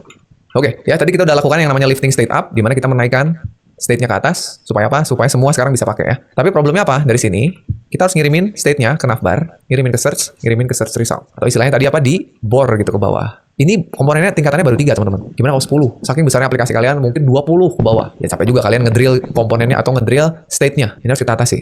Untuk mengatasi prop drilling, kita harus tahu dulu sebuah konsep yang dinamakan dengan component composition. Bagaimana kita mengkomposisi komponen dengan benar. Kita lihat dulu apa itu component composition. Jadi dia adalah sebetulnya sebuah teknik untuk merancang atau membuat komponen yang benar. Yang mengkomposisi komponen, ngekompos. Yang ngerancang, ngebentuk, ngebikin, nyusun komponen. Atau ini adalah proses memecah belah bagian menjadi komponen kecil, lalu menggabungkannya menjadi komponen yang lebih besar. Sebetulnya tadi kita udah lakukan itu. Jadi tekniknya kita punya komponen yang besar yang masih berantakan lah gitu istilahnya ya. Kita pecah satu-satu, jadi komponen yang kecil, terus kita susun mana nih yang kira-kira punya karakteristik yang sama, jadi bagian yang sama, kita bikin jadi komponen yang besar. Karena kita tahu tadi ada stateful, stateless, dan juga structural. Anggap aja Lego lah. Kalau kalian mau bikin sebuah bentuk baru dari Lego yang udah jadi, kita harus pecah dulu sampai jadi bagian terkecilnya. Baru kita susun sesuai dengan yang kita butuhin. Yaitu namanya tekniknya component composition. Tujuannya apa? Tujuannya agar komponen tersebut mudah untuk dikelola dan digunakan kembali ya. Itu yang penting. Dikelola dan digunakan kembali. Manfaat dari component composition ada 4 sebetulnya. Ada reusability supaya kita bisa menggunakan ulang komponennya ke berbagai tempat di aplikasi kita. Modularity supaya UI kita terpecah menjadi komponen yang masuk akal gitu ya. Komponen kecil masuk akal supaya gampang dikelola dan dipahami. Apalagi kalau kalian kerja tim. Manfaat lain adalah separation of concern. Jadi komponennya itu dapat fokus ke fungsionalitasnya masing-masing. Supaya nanti ketika kalian mau I used to be a corporate lawyer. I was a housewife. I was a lecturer. I took the courage to switch ngedebug ya atau ngetes itu menjadi lebih mudah. Dan yang terakhir, agar kodenya mudah di-maintain atau maintainability. Kalau kedepannya kalian mau melakukan perubahan, mau update, itu nggak susah. Kalau komponen composition kalian udah bagus gitu ya. Caranya gimana? Cara yang pertama, sebenarnya kita udah coba tadi di awal, kita bikin komponen itu agar mengerjakan hal yang spesifik. Nah, kalau ini butuh jam terbang ya, butuh pengalaman gitu. Ya semakin lama kalian bekerja dengan React, nanti tahu sendiri gitu, mana komponen yang bagus untuk dikompos. Sesuai dengan teori-teori yang udah kita pelajari di awal tadi. Nah, tapi ada cara yang kedua teman-teman. Kita bisa gunakan teknik yang namanya container component. Ini keren banget nih. Ini memanfaatkan sebuah properti spesial atau prop spesial yang namanya children. Sehingga nanti kita bisa seolah-olah membuat sebuah template atau slot gitu untuk dimasukin komponen lain dengan lebih mudah dan modular. Nah, teknik ini bisa kita gunakan untuk memperbaiki prop drilling. Jadi cocok banget kalau mau ngilangin prop drilling pakai teknik container component. Gimana caranya membuat sebuah container component? Sebelum ke kasus punya kita coba kasus yang lebih umum dulu deh. Misalnya gini, kita mau buat sebuah modal box ke depannya. Jadi aplikasi kalian tuh kalau misalnya mau melakukan sesuatu, keluar alert berupa modal. Modal tuh overlay ya. Jadi ada di depan halamannya, ada backgroundnya warna abu-abu transparan, terus ada pop-up atau window kecil gitu. Ceritanya kalian mau bikin buat ngehapus atau nge-deactivate account kalian. Bentuknya gini sih modal boxnya. Ada yang warna abu-abunya, terus di depannya ada pop-upnya. Di dalam pop-upnya ada icon, ada title, ada deskripsi, dan ada tombol. Ceritanya ini kalau kita buat komponennya kayak gini. Anggap aja sederhananya gini ya. Komponennya namanya modal. Di dalam modalnya itu ada div dengan kelas modal. Di dalamnya ada bodinya. Bodinya tuh nyimpen semuanya ceritanya. Saya anggap aja pakai paragraf kayak gini. Ceritanya ini modal untuk mendeactivate account. Ya, simple aja. Kompleksitasnya saya sembunyikan ke dalam paragraf. Berikutnya, ceritanya kalian mau bikin modal yang berbeda. Tapi karakteristiknya mirip banget nih, lihat teman-teman. Ada warna abu-abunya sama overlay, terus ada pop-upnya, bentuknya juga sama. Ada ikonnya, tapi beda sekarang. Tadinya ikonnya alert ya, sekarang jadi ikonnya sukses, warna hijau. Title-nya beda, deskripsinya beda, buttonnya hanya ada satu, continue. Nah, ini bikinnya gimana? Ya kalau bikin komponen sendiri sih bisa aja ya, tapi kan nggak modular. Cerita kita mau bikin jadi modular. Coba bayangin kira-kira gimana bikinnya teman-teman. Kalau misalnya saya bikinnya kayak gini. Lihat, untuk yang sebelah kiri kita bikin komponen modal, terus di dalamnya saya bikin isi dari modalnya itu ke dalam sebuah komponen terpisah. Ceritanya biar gampang digunakan lagi gitu ya. Jadinya saya punya lagi sebuah komponen namanya deactivate yang isinya semua ini ya. Ada gambar, tulisan, tombol kayak gini. Ini untuk tombol yang deactivate. Nah, kelihatannya udah modular ya. Sekarang gimana kalau kita mau bikin yang suksesnya? Kalau mau bikin yang suksesnya, kan kelihatannya cuma gini aja kan. Fungsi modalnya sama, yang diganti tinggal komponen sukses di dalamnya. Bener nggak? Kelihatannya oke nih. Nah, tapi sayangnya ini nggak bisa dilakukan karena sekarang komponen modal ini sudah benar-benar terikat dengan komponen yang ada di dalamnya. Jadi nggak fleksibel dan nggak reusable. Begitu kalian manggil modal lagi berikutnya, udah nempel dengan komponen suksesnya. Nah, malah ini artinya sama aja dengan kalian buat dua komponen yang berbeda. Yang ini namanya deactivate modal, yang ini namanya sukses modal gitu. Sayangnya ini nggak bisa reusable. Nah, dengan menggunakan container komponen, ya kita menggunakan prop spesial yang namanya children, kita bisa melakukan ini. Lihat. Jadi yang tadinya kita bikin modalnya seperti ini, di mana di dalamnya itu kan si deactivate-nya pengennya ganti-ganti. Misalkan sukses, warning, terus alert kayak gini. Nah, kita bisa siapin template-nya kayak gini. Jadi sekarang si komponen yang akan menerima props namanya children, bener-bener namanya children. Terus di dalam komponennya, di tempat yang mau kita bikin dia jadi dinamis atau berubah-ubah, kita panggil children-nya. Tulisnya gini. Nah nanti kalian tinggal bikin aja sebuah komponen untuk kita sisipkan, kita masukin ke dalam sini. Jadi kontainernya gitu, bener-bener namanya kontainer komponen. Nanti semua isi dari komponen deactivate bisa masuk ke children-nya. Sehingga kalau kita mau bikin komposisinya, kalian nulisnya begini. Lihat agak beda. Sekarang komponen kalian punya tutupnya. Jadi komponen modal buka, komponen modal tutup. Di tengah-tengahnya kita sisipkan komponen deactivate. Nah ini kerennya, komponen deactivate akan masuknya ke sini, ke slot yang udah kita siapin. Gitu. Sehingga ini akan menjadi komponen deactivate. Nah harusnya sekarang kalian udah bisa nebak kalau mau bikin sukses gimana. Bikin sukses sama aja. Modalnya tetap sama, nggak ada yang berubah sama sekali. Tinggal kita siapin aja komponen sukses, lalu kita sisipkan suksesnya ke dalam modalnya. Ya, ini keren banget nih. Sehingga berubahlah jadi komponen sukses. Jadi kalian mau nyiapin banyak komponen template-nya, bisa tinggal nanti mau dipanggil yang mana gitu. Oke, mari kita coba ke kasus kita. Kita benerin dua hal. Kita benerin yang num result dan juga yang anime list. Balik ke sini. Kita benerin yang num result dulu ya. Lihat nih, kita ngedrill props-nya dari sini. 1 ke navbar. Kan tadinya dari sini ya. Masuk ke navbar. Lihat di navbar. Di komponen navbar kita pakai anime nggak? Nggak kan? Kita cuma ngelewatin aja, ngebor gitu ke sini. Masuk ke search. Lihat di search. Di search dipakai nggak? Nggak dipakai. Ya, dilewatin aja. Masuk ke sini. Di num result baru kepake. Nah, jadi ngebenerin gimana? Nah, caranya gini. Sekarang kita mau bikin si num result ini masuk ke komponen search di sini. Ya. Jadi sekarang ini bukan num result, teman-teman. Ini adalah children. Sehingga ini animesnya bukan animes tapi children. Jadi nanti num result ini akan masuknya ke sini kalau search-nya dipanggil. Nah, dari search ini kalau kita scroll ke atas, di sini kita juga bisa mengganti komponen search-nya itu ngambil dari children-nya. Jadi ini sebenarnya kita nggak butuh komponen search. Nanti kita panggilnya lewat komponen app kita. Jadi bisa kita ganti juga dengan children. Sehingga ini bukan animes tapi children. Ya, kita scroll ke atas ke bagian navbar-nya. Nah, di sini kita compose, teman-teman. Jadi animesnya nggak butuh di navbar kan? Sehingga kita nggak butuh nge-drill lagi. Kita compose jadi sebuah kontainer komponen. Nah, nanti di dalamnya kita mau ambil komponen search. Sehingga komponen search ini nanti akan menggantikan children ini. Masuk di navbar-nya. Ya, ini akan masuk ke children-nya kan? Gantikan ini. Yang di dalamnya kita mau ambil komponen num result. Baru di sini kita kasih props animesnya. Begini. Jadi search masuk ke sini, lalu di dalam search-nya masuk komponen num result yang baru menggunakan animes. Ya, ini kalau kita lihat hasilnya aman ya. Kita klik aman. Nah, itu untuk yang num result, teman-teman. Sekarang kita mau benerin yang main. Nah, untuk yang main ini kita bisa bikin lebih keren. Ya, teman-teman lihat ke bawah dulu ya. Kita scroll ke bagian main. Di main kita kan tahu kita punya dua buah box. Ada list box yang sebelah kiri, ada selected box yang sebelah kanan. Sebetulnya kalau teman-teman perhatikan dua komponen ini, list box dan selected box itu mirip banget ya struktur dari komponennya. Coba kita pindahkan dulu agar dia sebelah-sebelahan deh. Scroll, cari selected box ya. Ini saya cut. Nggak apa-apa. Kita pindahkan ke bawah list box biar sebelah-sebelahan. Lihat nih. Pertama dia punya state is open 1, yang ini is open 2 sama. Terus berikutnya lihat nih, komponennya itu berupa div dengan nama kelas box, ada button, ada kondisi. Kalau tombolnya kebuka tampilin sebuah komponen. Ini lihat sama persis. Kalau komponen kebuka tampilin sebuah elemen. Nah, kenapa nggak kita bikin jadi satu komponen reusable aja dengan memanfaatkan kontainer komponen tadi? Gimana? Masuk akal nggak? Sekarang gimana kalau kita coba komentari dulu deh ya. Yang selected box-nya kita komentari deh. Satu dulu kita komentari. Sekarang kita bikin supaya yang list box-nya ini jadi komponen general yang reusable. Coba saya mau ganti namanya jadi box aja. Oke? Dimana box ini akan menerima children. Karena state-nya nanti akan dikirim lewat komponen composition ya. Children, terus untuk is open-nya saya mau bikin generic, jadi nggak ada 1 dan 2 nanti kita ganti. Jadi di bawah sini set is open, kita hapus. Is open 1 kita hapus. Nah, komponen yang ada di dalam ini nanti akan saya ganti ngambil dari children ya. Ini saya cut, lalu saya tulis di sini children. Nih, jadi komponen ini sekarang generic. Oke? Nah, sekarang tinggal di bagian main-nya, ini nantinya saya nggak akan lagi pakai dua buah box ini. Saya juga mau ngambil dari children. Oke? Ini gimana kalau kita komentari dulu supaya nggak hilang. Kita ganti aja di sini pakai children. Nanti kita hapus children. Sehingga kita butuh kirim main-nya props children. Nah, dan untuk kedua state dan function ini kita mau pindahin ke app. Jadi naik ke atas. Kita cut. Ya, kita naikin ke bagian app. Kita balikin lagi ya. Sini. Sudah? Tinggal di sini baru kita susun. Ya, kita susunnya. Ini kita hapus. Kita buat jadi kontainer yang di dalamnya kita panggil satu dulu si list box-nya. Tapi sekarang kita udah nggak punya list box, kita punyanya box. Ini ya, box yang isinya anime list. Nih yang ini. Ini kita cut.